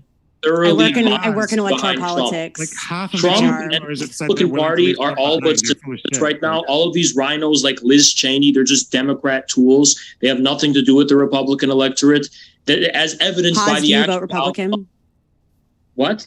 Do you vote Republican? In 2024, just to spite people like you, I may personally just vote for Trump. Hell yeah. Hell yeah. And I think it's great that Biden extended this olive branch. Trump hasn't done that. I don't think he's done that a single time towards the Democratic Party. I don't think he's done that a single time to anybody who's to the left of him. And he's done, actually, if anything, he's fractured more people within the Republican Party than he's even brought together people in his own party. I mean, that's why the infrastructure bill happened. There were like 13 Republicans were brought on? Yeah, that was a bipartisan effort. They made concessions and they got 13 Republicans on board. So the infrastructure and the Inflation Reduction Act was also... Yeah, that's infrastructure. That's like roads, buses, trains. That's like real physical things. They're made of steel, and you like that shit. It's making things. Hans, you should love it. The infrastructure bill was a completely disorganized mess. It was all given to these unaccountable private contractors. I thought you love roads. The infrastructure bill was a nothing burger. Don't you like cement? Okay, I don't think the results of anything in the next 10 years from that infrastructure. Yeah, I'm not exactly sure. I don't know, man. Like, Democrats don't have content in their politics. So it's like, we know how somebody like Donald Trump's going to navigate. And I think that something that Joe Biden is really serious in trying to like do whatever and like pretend how to govern is actually like demanding Democrats to have content and clarifying the fight for Democrats. I think that like the one thing that you can give credit to Republicans is that you don't need to guess how they're going to navigate in the face of things like the Dobbs decision or in the face of CRT in public schools. Like, they have a clear mission, they have a clear goal. So I think it's totally expected that Republicans are just going to ignore portions of the left because they understand they don't have a shared fate with each other. So it's like, why would you appeal to people that know the same goals as you, that share the same fate? So like, I think there needs to be more of that energy for Democrats personally. James, just want to let you know I got 10 more minutes. We're going to jump into the Q&A. I want to say thanks very much for your questions, folks. We're going to cruise through these as fast as we possibly can. Before we do, I want to say all of our guests are linked in the description. What are you waiting for? If you want to learn more about their views, you certainly can. You've already gotten kind of a sample of their positions. Now, go ahead and click those links, and that includes if you're listening via the podcast, we put our guest links in the description box there too. So this one coming in from Do Appreciate Your Question. The Legend Riv says you can't have job numbers increase as unemployment increases. Speak to economists that warned and predicted the economic crisis like Peter Schiff. Any thoughts? Unemployment. I prefer economists like Joseph Stiegler and Paul Krugman, who tend to take a more a larger macroeconomic look, and that kind of like post-Keynesian, like modern approach. I don't know. It all kind of like their modeling of what we've been doing to sort of balance the economy coming out of COVID. It makes sense. And like, they've been predicting for a long time that it was going to see a brief rise in inflation, but that happens when you see a gigantic dip overall economically. So you got it. The Legend Riv says the etymology of inflation means an expansion, usually currency expansion. Weimar, Zimbabwe, Argentina, Liberia, fractional reserve banking is the cause. Any disagreements? Otherwise, we'll go to the next one. I mean, is that the idea that we just can't do any stimulus ever? No, it depends on where you put your stimulus. Like, you can put your stimulus into production that increases the supply of a good that reduces its price. Like, it's not just every time the government starts spending more money, you get like an inflation crisis. You know what fractional reserve banking is? Haas, are you asking because you don't know? This one coming in. Fractional reserve banking is not just stimulus. It's not stimulus. I don't know why you think they're the same. Well, we've had fractional reserve banking for how long now? Yeah, it's when the banks don't only have to keep so much in their deposits and they can like spend more and they can loan out more. Yeah, so why did you say that? It's one of the levers that the Fed has. Does that mean we can't? You could have stimulus if you had like a national bank or something. Why are you saying that that means you can't have any stimulus? That was before that they were talking about inflation and talking about Weimar and Zimbabwe and shit. It's always that same like. Yeah, but they're saying that was monetary policy. Yeah, the fractional reserve banking is a completely different thing than just stimulus. We don't have time to explain this to Haas. Let's move on. This one coming in from Do Appreciate Your Question. Cameron Hall. Great. I appreciate it. This came up on Twitter. I saw it trending. Thoughts on Biden's gun control plans for the future? Anybody? Joe Biden's got to stop restricting guns to citizens. Sorry. Go for it. Fuck Joe Biden and his gun control. It's part of the long march against our democracy, him trying to undermine our democracy. Gotcha, Joe. No, I mean, fuck Joe in Biden favor. and his gun control legislation. Like, listen, like there's problems with guns and we can recognize that, but you're gonna run out of guns to restrict, and people who look like me are still gonna blast each other. So you're gonna actually like look at the conditions that people are under instead of just thinking you can ban AK-47 your way through it. Maddie? I think overall is positive. With some gun control, I think there's a lot of evidence to suggest that it could prevent a lot of tragedies and mass shootings. But I think Joe is correct in saying that, like, expecting this to be something that solves the complete problem without addressing the underlying reasons why people turn to violence is we're still going to see a prevalence of violence. But I think it's a good start. Like, didn't that nigga from Japan get blasted by some like Fallout shit? He Like, made a gun. people will make the means if they need to commit violence on others. That So- was a DIY gun, and you know what? More power to. We love a crafty assassin. Anybody else? I think the tweet I saw said taking away assault rifles. Maybe I'm wrong. Does anybody know what that refers to? I mean, it's a vaguely defined set of features that make up assault rifles, where guns that are functionally the same that may be missing a pistol grip or a type of scope or whatever are legal, but if they have those, then they become illegal. I haven't seen the specifics of his policy. I'm sure I would dislike it, but I can't really comment until I look it over. Yeah, man, I'm from Jersey. We are a silo when it comes to gun control, and niggas still get blasted every day. So we're going to have to start approaching this a different way. But, hey, Biden wants to do that to appease his soccer mom liberals in Boston, drinking their 5 Starbucks a day, then have at it. I guess that's his base. In Boston, it would be Dunkin' Donuts, but anyways. Oh, that's true. They call it the D, right, or some shit. I don't know. In DC, it's alcohol. This one from the legend. And in San Riv. Francisco, it's kombucha. The legend Riv says the Inflation Reduction Act is inflation itself. The student loan forgiveness will cause more dollars chasing fewer goods in the market. I think we need to look at the broad results of these policies, right? I am willing to give you guys, like the ACR, I believe, is that what I called it? The ACR, obviously contributed in some ways to inflation, sure, but I think the benefits that we get out of it are something I'm willing to have that trade-off for. Same thing with the student loans. I think that cap on the income that people make with how much they have to pay back, I think that's excellent. And even the Inflation Reduction Act, dude, I'm going to coom at the Inflation Reduction Act, okay? I think that one's so awesome. I think that they put in investments for climate and they put investments for health in there. Also, have we mentioned that Biden has invested more into crime prevention than any president in history? Based as fuck. Yeah, I mean, for the student loans, we went over it. All this is going to do is incentivize more borrowing, faster increases in tuition. So if you are eligible for the money, take it.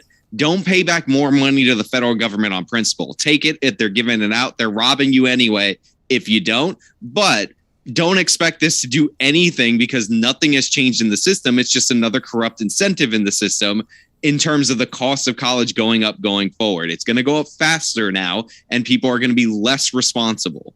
You know what? Pell Grant recipients, they're going to be getting that $20K in forgiveness, and that's going to be great for them because they really need that. If you want to look at poor. I mean, but it's still an improvement in but like something. a little bit less. I mean, I'm sure that's what they're all Also- saying when they get 20K. Like, now we'll still be poor. Yeah. Like, oh yeah, we'll Right. still be poor. I don't really need that $20K in forgiveness. Like, my oh, point take is a we gotta, raise. like we can Again, cheer. their parents didn't make money when they went into college. That doesn't mean they're broke now. And I don't understand. And you don't think that generational generational wealth. wealth carries over? We know it does. That this is something that is going to affect people who maybe didn't have the same starting point as others, and I think that's excellent. if you made smart choices and you went to cheaper in-state schools and you commuted and you got Pell Grants, you're likely better off than people who borrow. No, not again. Even Joe pushed back on this one. Bro, You're likely better. My state, dog. I did look up Jersey 2010 tuition. It's not that bad. Like you can look up the tuition right now, my dude, of our state schools. Well, I looked up 2010 because that's when you said you went. It's definitely pricier compared to the national average, but it's still not that bad. It's still the best option. Look, niggas are getting Toyota educations, and we're out here paying for Tesla. I don't know what the fuck. This one from like, I hate to do this. We do have so many questions though. The Legend Riv says, follow a basket of goods used in the 1980s and today. Real inflation is above the currently used CPI or consumer price index. Price index. Thank you very much. And then said the Boskin Commission rejiggered the consumer price index. What the fuck does rejiggered mean? How much did he pay for that? I want to know. I think there's Is that a slur? It is a word, but it's on what does it mean? I'm very uncomfortable. It means with like that word. recombobulated, like reorganized. They tweaked it. They changed. Nobody the repeat inputs. that word. Nobody repeat it. I don't want to hear it again. It's just like Made me not a very good word. uncomfortable. It's because there's a problem with It's a garbage word. I've never been so uncomfortable in my life. We can recognize that if we change a consonant of that word, it gets a little weird, but I've never. It gets very weird. It gets very weird, very strange, and let's never go there again. Nobody It's repeat just that a word. garbage Oh my word. gosh. It's not That word even is the same trash. word. It's Follow a canceled. basket of goods used in the 80s and today. Real inflation is above the currently used CPI numbers. The Boskin Commission tampered Reorganized, with the consumer- retooled. Listen. Shut Why are you up. repeating it? Why are you repeating the word? Tampered with the CPI. Listen, like the CPI, it has always been questionable, but part of the reason it's questionable is because it's often very inflationary and it doesn't take into account the changes in products over time. If you say a TV costs like the same amount that it cost in 1980, therefore there's no inflation, that actually could be indicative of increase in value because TVs are so improved over time that it's almost a completely different product. No, but they take that I'm into tired of hearing you consideration speak, when Sean. they. I would like you to switch out with the skeleton in the background. Oh yeah, what does he have to say? He's dead. The famous skeleton. This one coming in from the Legend Riv says I didn't mean it. I was joking. I'm sorry. Labor force particy is the percentage of the civilian non-institutional population 16 years and older that is working or actively looking for work. Oh, I think they meant, okay. Labor force participation is the percentage of the civilian non-institutional population 16 and older that's working or actively looking for work. Correct.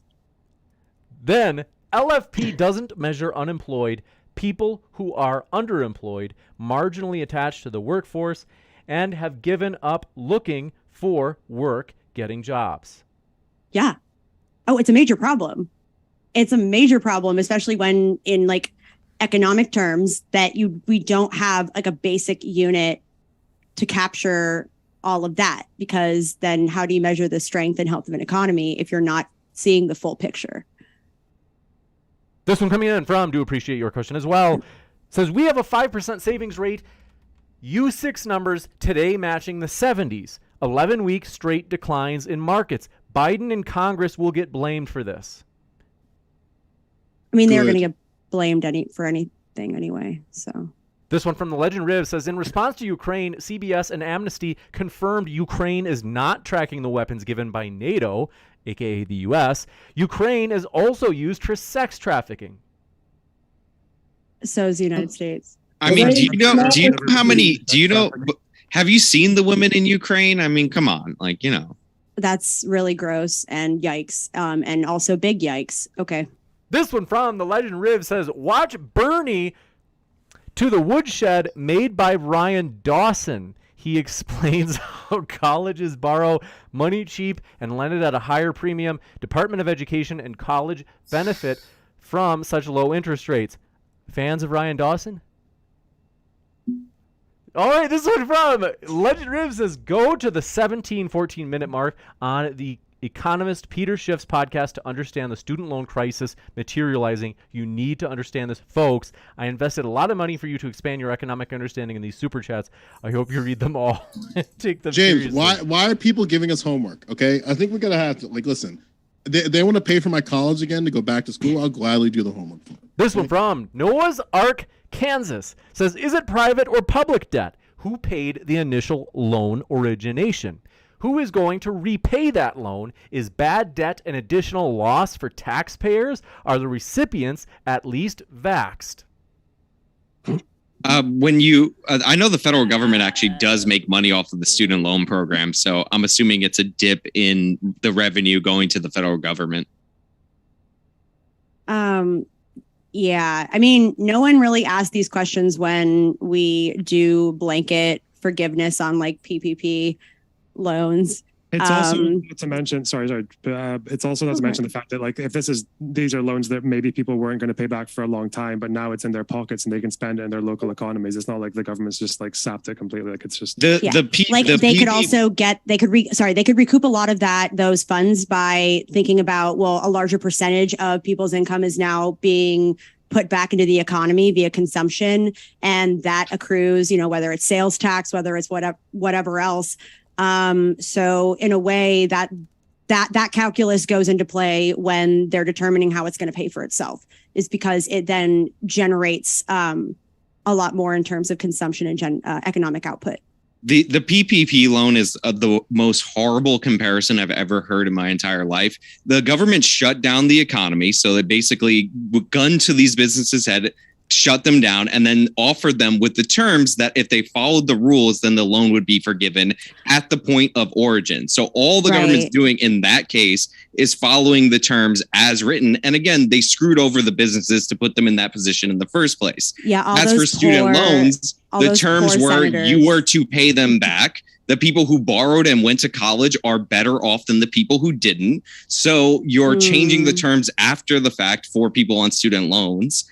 And you're comparing it to the PPP because people are like, but businesses versus students. It's like, no, they're completely different programs and they were given out under different circumstances. When you view it from a standpoint of what is going to benefit the economy overall in terms of economic output, in terms of new businesses started, in terms of just overall general well-being, they have a lot of similar intents. And that's why the comparison is drawn, because we're looking at, if you want to look at, as long as they play by the rules, they get it forgiven. Well, the same could be said for people that took out student loans, saying, well, if you play by the rules, if you go to school and do this, then you'll get a good job. And if you get the good job, then you can pay back your loans. But we know that hasn't been the case, even for people who are in these supposedly more lucrative careers, is that promise very much was not delivered on. So in a way, I like how Joe had kind of drawn a comparison to it being like a class action lawsuit, sort of saying, yeah, you know what? We promised one thing, we done fucked up.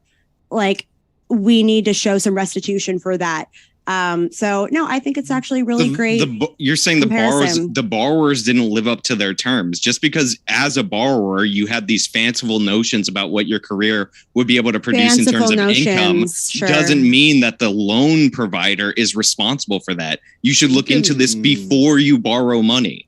We can recognize that Democrats lied to young adults and saying that like the way you reach financial prosperity is to get a house, and the way to reach the financial prosperity to get a house is to get an education. We can recognize that Democrats lied to people on that, and maybe, just maybe, we should try to do something to make sure that like the government recognizes that level of fraud. And like it's I don't know, man. Yeah, that's what I was. Coming in from the legend, Riv says, don't read one economic philosophy side of Marx and Keynes. Am I pronouncing it right? Says, yeah, Keynes. Thank you. Read also the Chicago school and the Austrian school, then see which one reflects humanity. And they said, I'd love to come on for a discussion. Legend Rivs, we'd be happy to have you. So thank you very much. Email me at moderndebate@gmail.com. Noah's Arkansas says, she, her, got 2 master's degrees in feminist emotional intelligence rhetoric. Aren't you ignorant for thinking my debt shouldn't be paid by other people through forced additional tax allocation? I'm saying that whatever. Wow, that was so funny.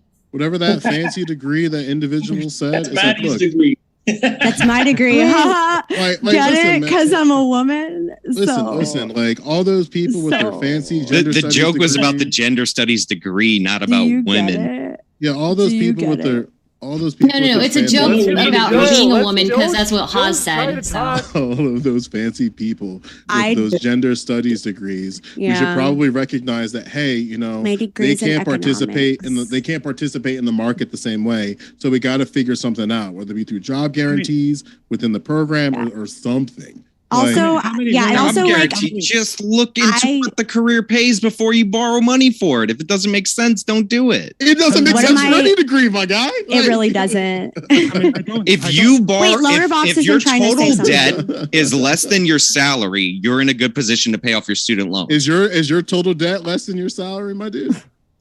Yeah, it was significantly less than my salary. Was or is? Well, I Was or paid it is. off. So, But how about when you Oh, first but why did graduated? you but I say- only, why but did you I say only before borrowed with $2 benefits? grand because I was I only somehow borrowed $2 capable grand, of making okay. my own decisions, assessing risk. going Maybe to you should have been affordable good at schools and sports like working. I was. I wonder how I was I able went to to school do for that. I went to school for free because I was good at sports. Maybe you should try harder. Sounds Okay, like you so just weren't trying hard congratulations. enough. I don't need your congratulations. Bootstraps. LonerBox? Was that like a point? I just want to say I'm good at stuff and I'm LonerBox, better than what are you. your You're good thoughts on at this? sports. I mean, most of the reason that sports exists on the college level Are you really is because taking of this Title bait? IX. It's If like you a really want to dumb make joke. that Because point. it's because they make money, Sean. You have to What are talking counterbalance about? the It's 'cause football we teams. make I mean, money. if you want to College sports really is get into incredibly it, lucrative. It's College 'cause we sports is make the incredibly money. lucrative. It's because we're And profitable. You should love it's it. because some sports teams are profitable Don't you and love some money, are It's all required by profitable. federal law. Don't Not you saying love- anything. profitable. Don't I'm you just love saying. money? Wait, hold on. Let's hear from It's all LonerBox. Don't you love money? I mean, I just wonder how much of a systemic issue this is. It's still the case in the United States that if you have a 4-year degree, you'll earn more than someone who doesn't. So I just wonder, like, how many of these degrees are going to be like these dead end, like, don't pay back fucking ballet degrees. No, it's like- True. They're not. It's like Like, not. Loner, we can recognize that, like, if you, know. sorry to cut you off there, but we can recognize that, like, there's a lot of people who get degrees in gender studies and don't even use that degree for shit, whether it be for English, art history, and what have you. And my argument is that we got to make sure that there are jobs available for these people who get these degrees. And if there's not a job available for these degrees, then we got to put that punishment on the school. They shouldn't be having degrees that just essentially lie to students to say, hey, if you go into this degree program and you do this program, there's going to be a job for you. That should be a guarantee from the school. And if they can't guarantee from that, then I think the loan should be forgiven to the student. The school has to That's- guarantee the job. That's absurd. All Yeah, that's they can do that's that. only The if thing you is, like, think Whenever you Yeah. get into the fucking gender studies argument, it's like, okay, how do you action this, like, to not be an issue? Yeah, also yeah, I know people who are Good gender causing jobs, yeah. gender studies majors that ended up like getting really good. Like, I don't know, maybe if like overall you're like, oh yeah, it's not applicable, but like just because you specialize in a specific area, you're building skill sets beyond that discipline. So, I like- think anything that can anything Are that you can confused about gender? What? What do you even need to look? What is Pause. stupid? We don't have time to explain the whole thing to you right now. So if we could just move on. listen. I think that like any degree Why that are you puts you in a better flirting with position me than your now? What the parents is a fuck? degree. Oh is a my degree is God, good. this Don't dude's have never time. had. This That's what dude I'm has coming in no female interaction if he thinks Nikki- you're flirting. Nikki, The unwarranted sexual attention from the. I got 400 married. Sorry. this one, How does she that just look got like she married. It should was look close about though, home? it Fred. Her This one husband from should know. Nikki says, thanks for your super sticker. And Chris Morlock says, Star Snake. Oh, a new one. Oh, Says Star Snake, Loner, Maddie, and Sean represent the source of all of our problems. Fuck Politics that support the establishment. Joe L. restores my faith in American pragmatism. If Haas and Joe could work together, we have a chance. Black power. Welcome to the tribe, my brother. How's it feel? Yeah, Can I I see mean, that look, chain, Haas? whale Well, snake, whale snake, whale Haas, real snake. quick, can I actually see your chain? Like, Maddie's Chat snakes. wants it. Come on. No. Chat wants it. Chat wants whale snake. Whale snake. me and Joe will never end up like cuckolds like Maddie's husband. Never. Next up, this one How from dare you? Noah's Ark, Well, Kansas. that's because Haas is never going to get laid. So Says, You can be "Great my example. cuckold, Haas. Great example of female communication. I don't understand what they mean. This one from the Legend Riv says, check out Corn Pop's Revenge on Rumble to see if Biden is winning. Best documentary on Biden contributing to the division we see today. Half America. of these seem What's a like rumble? promotions of like things that we need to go see. It's the I'm same just guy. It says America will have major recessions. Who will win? I meant secession. Namely, I think they're saying that Is it true that California or Texas are going to break off and go on their own? Is that what they mean? Texas has it written into their constitution, actually, that if like they have a certain vote, they can technically split off, or they can split into 5 different states. So all right, I'll accept Trey. I'll accept how about this? I'll accept Texas leaving if they take Staten Island with them. I'll be totally down for that. This one a few states have secession in their constitution. It's not going to happen. I mean, there was a whole war about this. I forgot what it's called. I think. Listen, I'm saying leave. I'm saying if they want to leave, leave. You'll learn the power of the United States government the hard way. It was called the Vietnam War. Obviously. Can they take Florida, please? This one from Noah's Ark, Kansas, says DC Mayor Bowser refused NG troops in letter to Honorable Rosen McCarthy Miller in letter dated January 5th, 2001. Read the letter. Trump did that. Fake news. Trump did it. 2001. That was like 50 years ago. Oh, did I say that? Sorry, 2021. That was my mistake. They said 2021. Is it true? Yeah, is this? I think Bowser was like partly to blame for it, but I guess it doesn't take the big blame away from the guy who kept saying the election was fake and didn't do anything when people broke into the Capitol. But yeah. I just need to say real quick, there is a like wave of people shouting whale snake into the chat box in MDD, and I will not let people ignore what the people are saying. People have been chanting whale snake, and James, I gotta push back on you. You may be wanting to suppress the whale snake, the power of the whale snake, but you can't do it. You're the Is it a whale snake, just an eel? Doing that. No, I'm not. There are plenty of other people in there doing it. I would do. Isn't it an eel, like a whale snake? Like a moray eel? You know what? Continue. This one from Aloysia says, you can't have a valid vote under duress. This is nonsense. What? Okay. This one from Cade McDermott. I am genuinely beyond happy to hear Sean say that live. American frame damage. Yes, frame damage is very serious. This one from Noah's Ark, Kansas strikes again. Says, who is Ray Epps? How many Glow Boys were at the Capitol the day before and the day of? Who planted the quote-unquote pipe bombs? Infrared, do you know something about this? The way the FBI was instigating that whole thing, the way the FBI is being politicized right now, and it's clear it serves the Democrats' agenda. We didn't even get into the fucking glowy shit surrounding the J6. The FBI director was appointed by Trump. Christopher Wray was appointed by Trump. There's nothing suspicious about Ray Epps at all. Like, him calling for violence on video twice, day before and day of, and not facing charges. Not suspicious. Like, don't worry about it. No big deal. It just happens to increase the government's power against American citizens, labeling them domestic terrorists. Oh, totally not glowing. Totally not an op. Move to Russia, please. But in all seriousness, I think that Ray Epps is probably like an informant, like we saw involved in the Whitmer plot, which, you could say you think is legitimate. Like they thought they were going to do violence, so they wanted people on the inside to testify. Or you could say that they were instigating it. I'll leave that up to you guys. This one from, thanks very much for your question. Ms.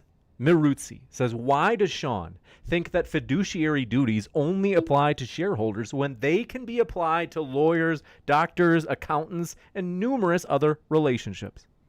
Sure, they could. Like, yeah, you're like if you see a finance guy that's advising you on certain investments, he may or may not have a fiduciary responsibility. So it's just usually it's in a different context than the customer, like in my opinion, but whatever, it's fine. I feel like that's the case in the UK as well. Like the reason that we can't just push fees up like indefinitely in the UK is because, like, first of all, the government caps the amount that you can loan to each student, and also just that there are certain like limits placed by, I guess in America it would be on a state level you'd have to do that, but that there's like a certain, basically so that a university isn't just like a like a money chugging machine. Well, the states and their state schools and city schools and all that, like they'll probably have similar restrictions to what you're talking about, where the increases are decided by a board or by the state legislature or the city council, depending on who's running this particular institution. But there's a bunch of private institutions, and they can raise their tuition or whatever. And a lot of people go to private institutions, and there's a lot of prestigious ones that people want to go to. Well, apparently states don't have it either, though. Someone's like, I don't know. Not unilaterally. Okay. It varies from like institution. Like for community colleges, it's the state board of ed. Yeah. My school had a board of trustees, and they determined tuition. The whole thing. Yeah. And then there's also a bit more complication because the schools are largely funded by the state, but they also receive some federal funding depending on programs and other things. So it's a bit more convoluted. This one from Alyosha says, would the January 6th people have gotten away with it if they had just set St. John's on fire again? No, they believed the wrong political thing. So if they would have attacked the same church, then it would have been considered a national incident. I mean, there's a reason that Biden was able to run on Charlottesville while there were Black Lives Matter riots happening every single day. Any thoughts? Anybody? Which one of those protests were they screaming to gas the K words? Oh, yeah. Which one was that? Out of BLM no. and Charlottesville? Okay. Which one were they chanting? Which one were they chanting? The Jews will not replace us. Yeah, which one was that? Analogous to BLM. Yeah. What did Trump They were have chanting the Jews will not replace us. Which one was that again? That's all fucking glowy shit that the fucking government puts into this. The only glowy here is Haas, okay? Yeah, you glow as shit, girl. This one from Plumbing 005 says, Sean killing the 1 versus 4 concerning student debt so hard he's almost convincing me to turn down the $10K I'm going to get. Don't turn it down. Take the money. You're paying the federal loans to the government. Just take it. Like, if there's don't worry anything about that I firmly disagree. If there's anything that Andrew Tate told me and taught me through watching his content is that the grind never stops. I think that they have to add the things that I owed and put it back on. The grind never stops. I hope that he decides to do even a higher amount, add more. I'll just deny it. The grind never ends. That's the Giga Chad. That's the Giga Chad angle. Don't be a soy. This one from Lone Stowe says, how's your view on Eastern Orthodoxy? Are you Eastern Orthodox now? Are you a member of the Eastern Orthodox Church? No. I think that's a Russia joke.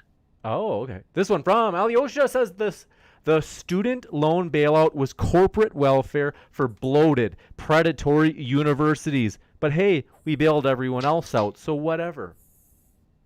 The loan program is welfare for the universities, and so are all the guarantees. But the bailout, probably not. This one from Alyosha says, housing was a much bigger part of the measure of inflation under Volcker. We're flying blind. Yeah, that's fair. Like, the housing crisis should be given a lot more weight in terms of measuring our true economic health and outlook. This one from Brian W. says, I like Haas, so don't get me wrong, but I would like to ask why he's so angry. I think it overpowers the point you were trying to make, Haas. Mainly because I'm gonna be honest, I don't like my opponents in this panel right now. I actually know who they are, and I don't like any of them, so that's why. What do you mean you know who they are? You mean That's crazy. Like LonerBox, Whale Dust, I don't like them. This one Haas really has a no likey for me, basically. Yeah, Haas, I thought you were buddies. Who do you? Maddie just thirsts after me every few weeks or whatever, even though she's married. Mm-hmm. I don't this even. is getting weird. You know what's weird? It's weird that Haas always is commenting on I never make any comments on your body, Haas. So I think it's a little creepy that you're making comments on my body. I talk about his body. This one from, do appreciate your question. Brian W. says, I like Haas. Keep my body out of your mouth, Haas. comments about your body. I'm making comments about your mass. This one coming from. And yeah, my Haas. mass relates to my body, Haas, and I get it. You like fat chicks, but I don't appreciate it. You're gross. talking this way about me. Okay, you can It's wish gross. you were as fat as me. You wish you were as girthy as me. You will never be as girthy as me, Haas. You will never This be one. as girthy as Let's me. jump into the next one. To the moon Prices says is Sean. Sean, thank you very much for bringing awareness to the Asian hate crimes happening in certain Democrat states. You're welcome. How do you like them apples, Maddie? Oh, it'll be fine. Trust me. This one from To the moon. It says Maddie is the girl that gets assigned to your group project in class, doesn't do anything besides talk like a succubus, and That's right. feigns racism. A succubus. Yeah, we don't hear that A often. succubus. Succubus is supposed to be hot. I don't Ooh think. la la. Ooh la I don't think la. 4 out of 10 Well, I mean, succubus. Was that a gross, compliment? so- Are they saying I'm pretty? I Haas thought- prefers his succubuses to be girthy. I thought a That's succubus true. was like I'm a not ghost nearly that girthy enough. doesn't. It's not really Sorry, Maddie, physical. but that's okay. You're beautiful in your own way. Alyosha. Stardust, you're gorgeous, and Haas can like fucking shut it. This one. Well, I from- don't want. Look, stop. Keep my girth out of your mouth, Haas. I've had enough of it. It's really fucking creepy. I'm creeped out by it, Haas. Stop talking about my body and my girth. Stop it. We get that you're in love with her. Just let it. You gotta let it go. I think- You gotta Alyosha. let it go. Alyosha says. This one says, make the schools co-sign the loans, one and done. Thoughts? Would this work? What? Holding schools accountable for the fact that they need to make sure they're. I think the real problem here is that StarDust chair didn't co-sign her weight. Like, really, dude? Are you gonna wait? What, Okay, let's are go you down our, suggesting? like- Wait a I'll try, minute, James. Haas. Are you suggesting that you be my chair instead? No, thank you, Haas. I don't want you to be my chair. No, That thank isn't you. it. I don't care if you consent to being my chair. I'm not having it, Haas. Stop Yeah. commenting on my body and my girth. I get it. Yeah. You're jealous. You're jealous. Haas, someday you'll find a girthy woman to sit on your face. Today's not that day. Alyosha Today's says, not that day. make the You don't have to schools. talk about Earth's You know what? gravitation. Chat's Let's going go to crazy for Raven Whale Zero. Snake right now. Raven Zero says, can you use your gender studies degree to talk your way to a to manifest a fusion reactor into existence? Yeah, sure. Why not? This one coming in from Neat Feet says, did those who went into the weeds of student debt prove how Biden is winning? Sorry, I missed when they addressed Haas's genuine points. All I heard were snarky comments from Maddie. I added that last part. Go ahead. Thank you. Eddie Vice. I mean, we kind of addressed the whole sky is falling point, I think. But I kind of came in after we did the Biden conversation. And But trying to beat a bimbo doesn't increase your score. You're still a 4 out of 10. Sorry. Must move forward. aw, shit. In terms of our questions, I think that's it. Want to say, folks, our guests are linked in the description. So if you'd like to hear more about their views, you certainly can by clicking on the links right now. And it's the end of the stream, so it kind of makes sense that you'd click their links. You know, you kind of migrate to their links. Whoever you liked most in this debate, especially if it was the first time you've ever heard of them, first time you were exposed to them, hey, great opportunity. Learn more about their views. Want to say thank you so much to StarDust, LonerBox, Sean, Maddie, Joe, and even Haas. We appreciate it. It's been a true pleasure. Thank you very All right, much for thank this panel. Put me on. Appreciate it. See you later. Thank you. I'm going to Very bed good. now. I'm Thank tired. you. Fuck. Thanks. Rest I love well. you. Bye. All right, take care, guys. Have a Love great you. night. Super fun. See you guys. Take care. Have a good rest of your night. And folks, we are into the post-credit scene just like that. Want to say, hey, seriously, the debaters are the lifeblood of the channel. So if you, especially if it's the first time you've ever heard of them, you don't want to forget them. I mean, now is the chance to click on their links. I won't have hurt feelings if you migrate out of here. We've got about 470 people watching.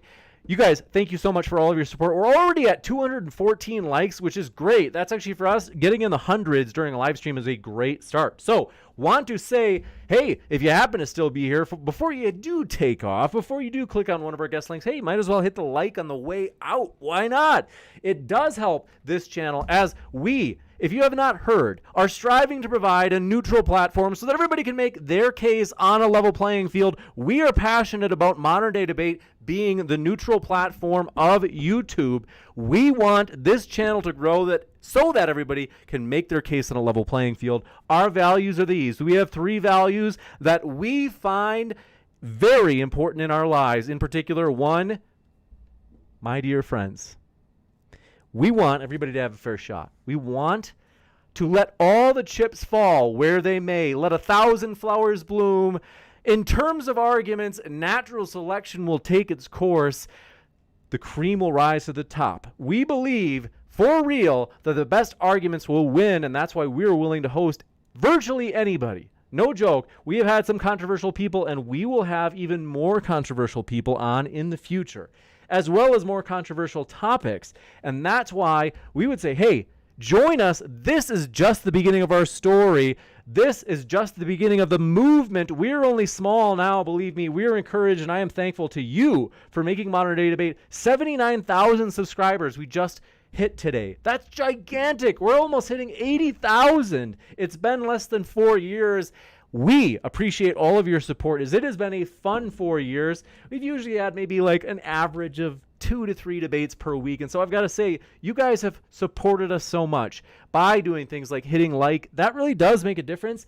YouTube will recommend our video to more people, and it's more likely that video will get ranked in terms of when people are searching for certain terms. So like if they type in Biden right now, we're more likely to have our video appear at the top of the page. It won't be in the top 5 slots, that's for sure. It's going to be stuff like CNN or Fox or whatever. But nonetheless, it will be a little bit higher because people hit like. That does help, for real. It does. And thanks for your super chat. This one coming in from Latin American Pureblood. Ultra MAGA Deplorable Mom says, I challenge you, Modern Day Debate, to challenge your panel to find common ground and try to get something positive accomplished. I appreciate that. That is an interesting perspective. I'm open to that. We can try to try to push people to say, hey, what do you agree on though? As don't get me wrong, I don't think that it has to be the case that we have to find out where people agree. I acknowledge there can be value in that. For us, we think that it's a variety of opinions, as it's a good thing that people are not in echo chambers, that people, don't get me wrong, I don't think it's bad at all that there are channels that do essay videos. So maybe they are more left-leaning or right-leaning. There's nothing wrong with that. In fact, I think it's good. It allows you to go deeper on a topic. However, in terms of these debate channels or panels, I think there's a value because people are hearing a variety of different views. That's important. That's a good thing. And so I'm open to doing that, though. So I appreciate you saying that, Latina American Pureblood. And Alyosha says, a noble competition of ideas. You can say that again, my dear friend. I completely agree with you. Thank you for saying that. I agree with it. That's what we are trying to do here. Amazing. So thank you guys for your support. I am excited. You guys, my dear friends, I appreciate it. Tioga, thanks for hitting like. Says, I begrudgingly hit like. I appreciate that. As well as, thank you very much for hitting like, folks. We have jumped from 214 to 241. So that's a big jump in just several minutes. Want to say as well, if you love controversial debates, if you love panels that cover juicy political topics, this is a great opportunity. You can always hit share. If you hit share, and maybe you have a political Discord you're in, maybe you're in Doobie's famous political Discord, maybe you are in a Twitch thread, and you tell jokes to one another and share links to Arnold Schwarzenegger soundboard pranks like I do. Or maybe you're in a Facebook group, or maybe you just have your buddies, like Logan and Andy. Those are my buddies that I will send links to of controversial topics, because I know, there are some people, like, frankly, most of the people in my program, I love them, but like my friends in the program, my PhD program that I'm in, I couldn't send them the same offensive links that I send Andy and Logan. Because Andy and Logan, I know I can send virtually anything. They won't judge me. I encourage you. Share this link with your friends right now. What are you waiting for? That helps us grow. And for real, I actually check it out. I am like, kind of when it comes to being a peeping Tom on the statistics of this channel, you could say I am the ultimate peeping Tom. I am always looking in on our YouTube channel analytics, for real. And I have seen, like, you guys do share a ton of our debates. So seriously, we appreciate that. That really does. Word of mouth helps so much. Like, old-fashioned, just third-party people who say, hey, this Modern Day Debate channel just had a controversial debate. You might like it. That helps a ton. I'm serious. Because if I put it, if I go on Twitter and I say, this is a great debate, check it out. People are like, well, of course you say that because, James, you run Modern Day Debate. But if you do it, seriously, that helps us a ton. So we appreciate that you guys have. I checked on the stats. I regularly check on the stats. You guys do that a ton, which means a lot. And Silverix says 79,000. Amazing. It is amazing. I can't believe it. When I started Modern Day Debate, I never thought that it would grow like this. But I think the reason it's grown is, one, by far, the biggest thing is the speakers, the debaters. They're fantastic. We appreciate them. They make it fun. So all credit to them. And they're linked below. What are you waiting for? You can click on their links now. The second thing, though, is this. I think that people's values are important to them, and they share our values, which are, as I mentioned, we want to let it be a level playing field. Not only that, but we also care that not only is it fair, people can say what they want. So the second value, you might say, is just freedom. People can say what they want. People have said controversial stuff. Yeah, we got a strike warning once. We've actually, I think, for flying so close to the sun, we've actually gotten by pretty well without getting in trouble with YouTube, and I'm thankful for that. But the other thing is, in terms of that freedom, where people can say what they want, which I think is a good thing, you might be thinking, but James, that's dangerous. James, that's problematic. What if they say something harmful, or if they spread misinformation? If you talk like a 45-year-old woman who is afraid and constantly saying, oh, that's dangerous, that's potentially harmful, make the children wear their bicycle helmets. If that's the kind of person you are, don't worry. We've got you covered. You're welcome here too. The reason is we believe that in the competition of free ideas, the best arguments are going to win. That makes sense. Isn't that only logical? That's the thing. Sometimes people say, James, you platformed so-and-so. I'm so offended. How could you even do this? This is immoral. This is so bad. Well, I don't know. Is it? Do you think that when we host these controversial people, so for example, maybe we host somebody who's considered alt-right, and I say to them, do you think that your person who is debating them with, if it's Destiny or Vosh or whoever it is, I say, or whoever it is, I say, do you think that they lost to the alt-right person? They're like, well, no, of course not. My side has better arguments than the alt-right. And so I say, well, okay, if you have better arguments, what are you afraid of? Wouldn't that mean that the alt-right person or whoever it is that you maybe disagree with? Because again, we're not even taking a stance on the alt-right thing. Like, it's a free platform. So alt-right people are welcome to come on and debate. Alt-right people are welcome in the chat, just like far-left people are welcome in the chat and welcome to come on and debate. Antifa, like Brenton, old Brenton. Antifa, like we're welcome. We welcome everybody.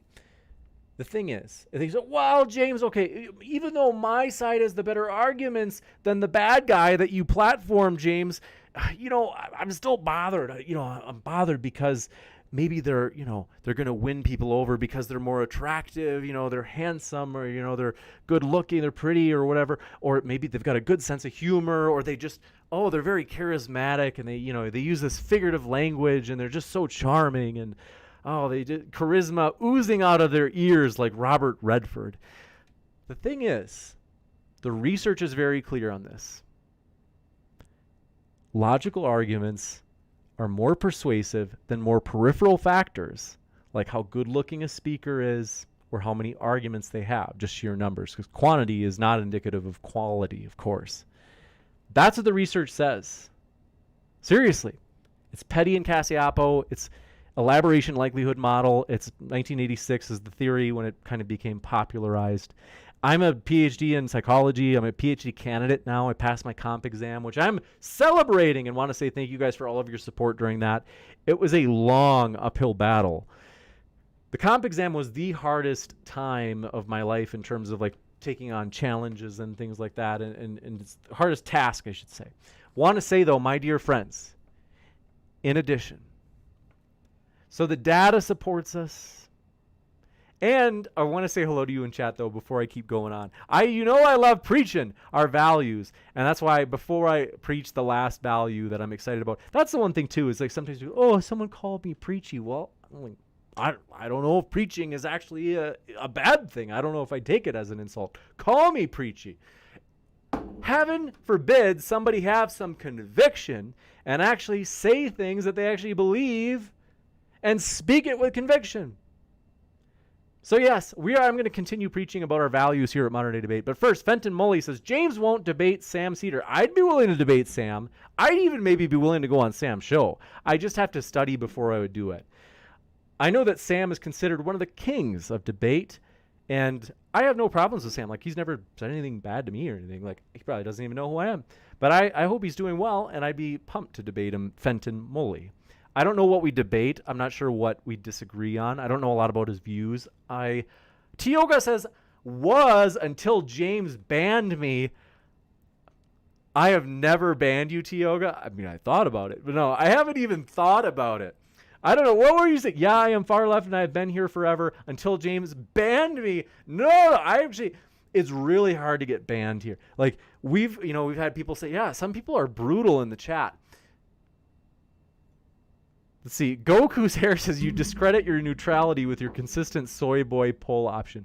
I don't know, but don't even like leftist people use the word soy boy as like a funny, I think everybody just uses it ironically now. Like it's not, I know it originated with the right, but like, yeah, I mean, I saw Vosh put out a video the other day where he said like Andrew Tate was a soy boy on the thumbnail or something. And I was like, I didn't think of it as like, oh, Vosh is a conservative after all. Like, I don't know. I think people just use it pretty flippantly and ironically today. I don't know. But I mean, yeah, maybe out of all the things you could make fun of me for in terms of being biased, you're going to go after that, but no, it's all right. I appreciate it. I'm not mad or anything. I appreciate you saying that. Red Dirt Farm, good to see you. Timothy P. Southwick, happy to have you. Amanda, good to see you in the live chat. Excited to meet you in person at the conference this fall. Sideshow Nav is in the chat right now, and Sideshow Nav, I think he said we're going to find a location. He's going to get back to me. I think he's going to get back to me on Tuesday of this week, so 4 days ago. Or was that it, Bob? I can't remember. But don't worry. I know you're busy, and it's frankly, I'm just grateful that you've helped. So, Bob, for real, don't feel rushed, and you're good. I can't remember when you did say that you were going to get the info to me, but whenever it is, we'll talk soon. 6X. I don't know, but we're glad you're here. I see you in the live chat, as well as Colin Purr. Glad to have you. Latin American Pureblood, glad you're here. Solverix, thanks for your support of the channel. I appreciate your channel membership. Kyle says, what's his email? Kyle, if you want to come on, I'm at moderndaydebate@gmail.com. Very easy to remember. It's just the name of the channel at Gmail. Really easy. So, Modern Day Debate, no hyphens, no spaces. It's an email address. So just Modern Day Debate, those 3 words in a row. And thanks for your kind words. Says Mina, says this guy is a cool cat and the mods don't ban everyone. Good channel. I appreciate that, Mina. I think, yeah, we're pretty flexible. Like, we don't want you to feel like you're walking on eggshells. We've always said that. People can say what they want. And like I said, the third value that we think is important is competition. We think that it's true. People say, oh, James, but you let so-and-so come on here and they're able to say whatever they want. That's possibly dangerous and harmful. Misinformation and disinformation, all these words that are like supposed to like control you when they try to like scare you a little bit. And like, oh, you're supposed to fall in line and be like, oh, okay, I'll stop. I'm sorry. No. We have to host these people. It's so important. And in a weird way, there's a weird way that when people try, they're like, oh, we're going to boycott Modern Day Debate. And it's usually like really small groups of people do this because, hey, like I said, I'm thankful that people have been super supportive. Thank you guys for being supportive. We're at 255 likes now, so that's huge. Thank you guys for that support. Is that if we get to 300 likes, I will show you the subway tattoo. I'm for real. I know a lot of you guys have seen it, but if you haven't seen it, I'm not joking. I have a 12 by 12 inch tattoo on my back. I got it July 27th. You can even see, look at this Polaroid. You guys want to see the picture? It's like a cool filter. Actually, I think it was because I didn't expose it to the oxygen long enough. Do you see? That's me on the, what would that be, your right or your left? I don't know. I'm the one without a shirt on. And that's DJ Tambi. This was the coolest like memory I have from the summer. It was super, like I could go on and on, but I'm dead serious. I have a Subway tattoo. If you want to see me take my shirt off and show you this tattoo, and I know, Norse mythology in live chat definitely wants to see that, then hit that like button, because for real, I will show it to you and it will be tremendous. It is a gigantic tattoo, seriously. Now, I talked about our third value in particular. Our third value is this. Competition is that the best arguments are going to win out, and that's why we're not worried. We're not thinking like, oh no, but you platform someone bad. It's like, well, the best arguments will win anyway, so who cares? Why worry? Why are you worrying and staying up all night about this? But Solverick says, Subway for life. Amen to that, brother. I appreciate that. Tioga says, James, why do you look like a Jesus freak tattoo? I don't even know what that means. But the freak, thanks for coming by. Says, I think Jared got off on you, James. Whoa. You took it to a different place there. All right. Nasty guy going to jail. Jeremy Nolan. Yeah, enjoy your time with Jared in prison. Jeremy Nolan says, James, keep up the good work. Jeremy, thank you. I remember you, Jeremy. You're a positive guy. I like that. Defeat hypocrisy says, please, James, I can't sleep. Show your arms. If we can get, we're not far. We can get to 300 likes. I've done it before, for real. I think Destiny even put it in a tattoo, or put the tattoo picture of me during a stream. I took my shirt off, and Destiny put it in one of the thumbnails. Oh, Steven. But Colin Purr, am I saying it right? We are glad you were here, as well as a.k.a. Batusai. Thanks for coming by, and thanks for your channel membership support. Seriously, we really do appreciate that. We do have channel membership support. If you want to become a member, go ahead and click that button below. It allows you to use these based emoticons. It's $1.99 a month that helps support the channel as we are trying to do bigger and badder things. So, for example, we are trying to do an in-person conference in October. It helps a ton if people support us through channel memberships and Patreon, as that gives us Slack funds as we try to do that. Because frankly, last time we were barely in the red. It was really close. But hey, I would say, that's a small sacrifice. For us, we were happy to do that for the last conference in January. I don't know if you guys saw that, but that was epic. And if you become a channel member, you get to use these awesome emoticons. For example, the one that says soy boy, and that way you can call people in chat a soy boy, just like I'm doing right now. So I'm saying Tioga is and now I'm clicking on the emoticon soy boy. And you can do that just like I'm doing right now if you become a channel member. It is a fun time calling people soy boy with the emoticon. But not only that, I've got to be serious. We have a Patreon that is linked in the description. That helps the channel as well. And then someone said 30. I can't even see. You've got like all symbols for your name. It says 38 likes to see the tattoo. We're not far. We're at 35 likes now. For real. We can get there. And then Tioga says, Jesus Freak Tattoo album from DC Talk. Let's see. Jesus Freak Tattoo album? I don't know all these hip like albums that you speak of. Let's see here. I don't even see this album, Tioga. This sounds made up. When I see DC Talk Jesus Freak, I see like a picture of, it's not a person, it's like a picture of a C with the letter D inside. Tattoo. I don't know. Are you on drugs? But this one coming in from Pure Rossi Gold. Thanks for coming by. Good to see you, Sideshow Nav. As well as, so what says Subway sandwiches? Yup, that's right. And then, let's see here. Tioga says, you're a soy boy in all caps. That's funny. Takes one to know one. Character 57 says, how did the likes go back down? Ha! That's good. I like that, Character 57. I like your sass. And Mr. Miner, thanks for coming by. I see you there in the old live chat. Oliver B. Perez, thanks for dropping in. I see you as well. Dink YT, thanks for dropping in. Now, my dear friends, Modern Day Debate has a podcast. Did you know this? I'm serious. We do have a podcast. It's on every single podcast app. Like Apple Podcasts, Spotify, you name it, it's out there. We're on it, for real. Every single one. Yeah, pretty huge. So I encourage you, check it out. And then let's see. His character 57. Let's see. He says, James, you haven't told me if I got your type right with the girl I showed you in the video. Did I get it right?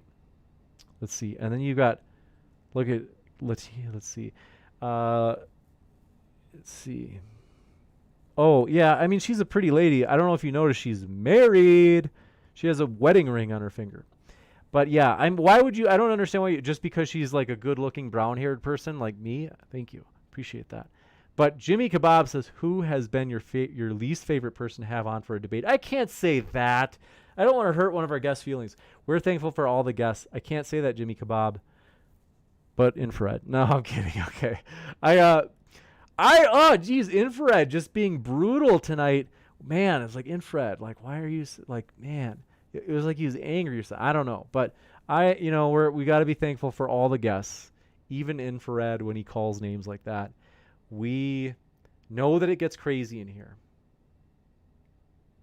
We know that it gets wild. Do you remember when we had I'll just say this. I won't say who he said it to, but Nick Fuentes said someone's wife was ugly when we had Nick Fuentes on. Those are kind of fighting words. So pretty brutal. It gets wild in here sometimes. It's not my style. I wouldn't say that in a debate. But it's blood sports. We let people say what they want. It's not your grandma's debate channel. We've warned you about that. You've known that for a long time. But want to say thank you guys for your support. Red Dirt Farm and Norse Mythology, good to see you. Thanks for coming by. Goku's Hair, thanks for coming by. As well as, I think that's pretty much caught up. So I want to say thanks everybody for your support. I love you guys. You guys make this fun. We're excited about the future. Mike15709 says based. Simon Cow says based. Glad you guys are here. Thanks for making this channel fun. I am excited about the future. This is just the beginning. This is just the start of our story at Modern Day Debate. It is going to be huge as we continue to expand this neutral platform because YouTube doesn't really have one. Now, it's true. There are neutral moderators out there. So, for example, I think Dylan does a good job of moderating fairly. But in terms of channels that only host debates, Modern Day Debate is the only one out there that does it fairly and that covers science, religion, and politics. We cover all of the topics, and we are going to keep growing, keep expanding, and we are going to become YouTube's premier debate channel. YouTube deserves a better class of debate channel, and we're going to give it to them. So I want to say thanks for your support. We are excited about the future, and we'll see you at the next one, which is tomorrow night. We've actually, starting tomorrow, we're going to have pretty much a debate every night, for real. It's going to pretty consistently. We'll probably have one breakup or something, but generally speaking, it's going to be pretty much a debate every night for this next month. And I'm shooting for the next 4 months, for real. It's going to be gigantic. So we are really going to pick up steam. We're excited about that. It's a great time to be doing it. And want to say thank you guys for all of your support. Seriously, you guys make this fun. We appreciate you. We love you. Thanks for being fun. It's always fun to hang out with you guys. I hope you guys have a great rest of your night, my dear friends. And I couldn't help but mention this, my dear friends. Tonight was amazing. My dear friends, it was indeed amazing. I hope that you guys are all doing this. Is just let me play with this for a little bit before we go. Beta! You guys, I have enjoyed this so much. And I forgot I should have said this at the start of the show. Welcome to the show. It's Friday. It's Friday. Amazing. But let me play my other favorite soundboard. But first, when it comes to Tioga in chat, she's insane. That's right. Amazing. Let's see. Here's another one. Let me find other insults for Tioga. 2 seconds, folks. Just hang in there. And she's also an evil woman. But nonetheless, we appreciate all of you guys hanging out with us. And let me go to my other favorite soundboard. Hi. Okay, I'm not as fast as the pros. How are you? First, I would like to just get to know you. My mother.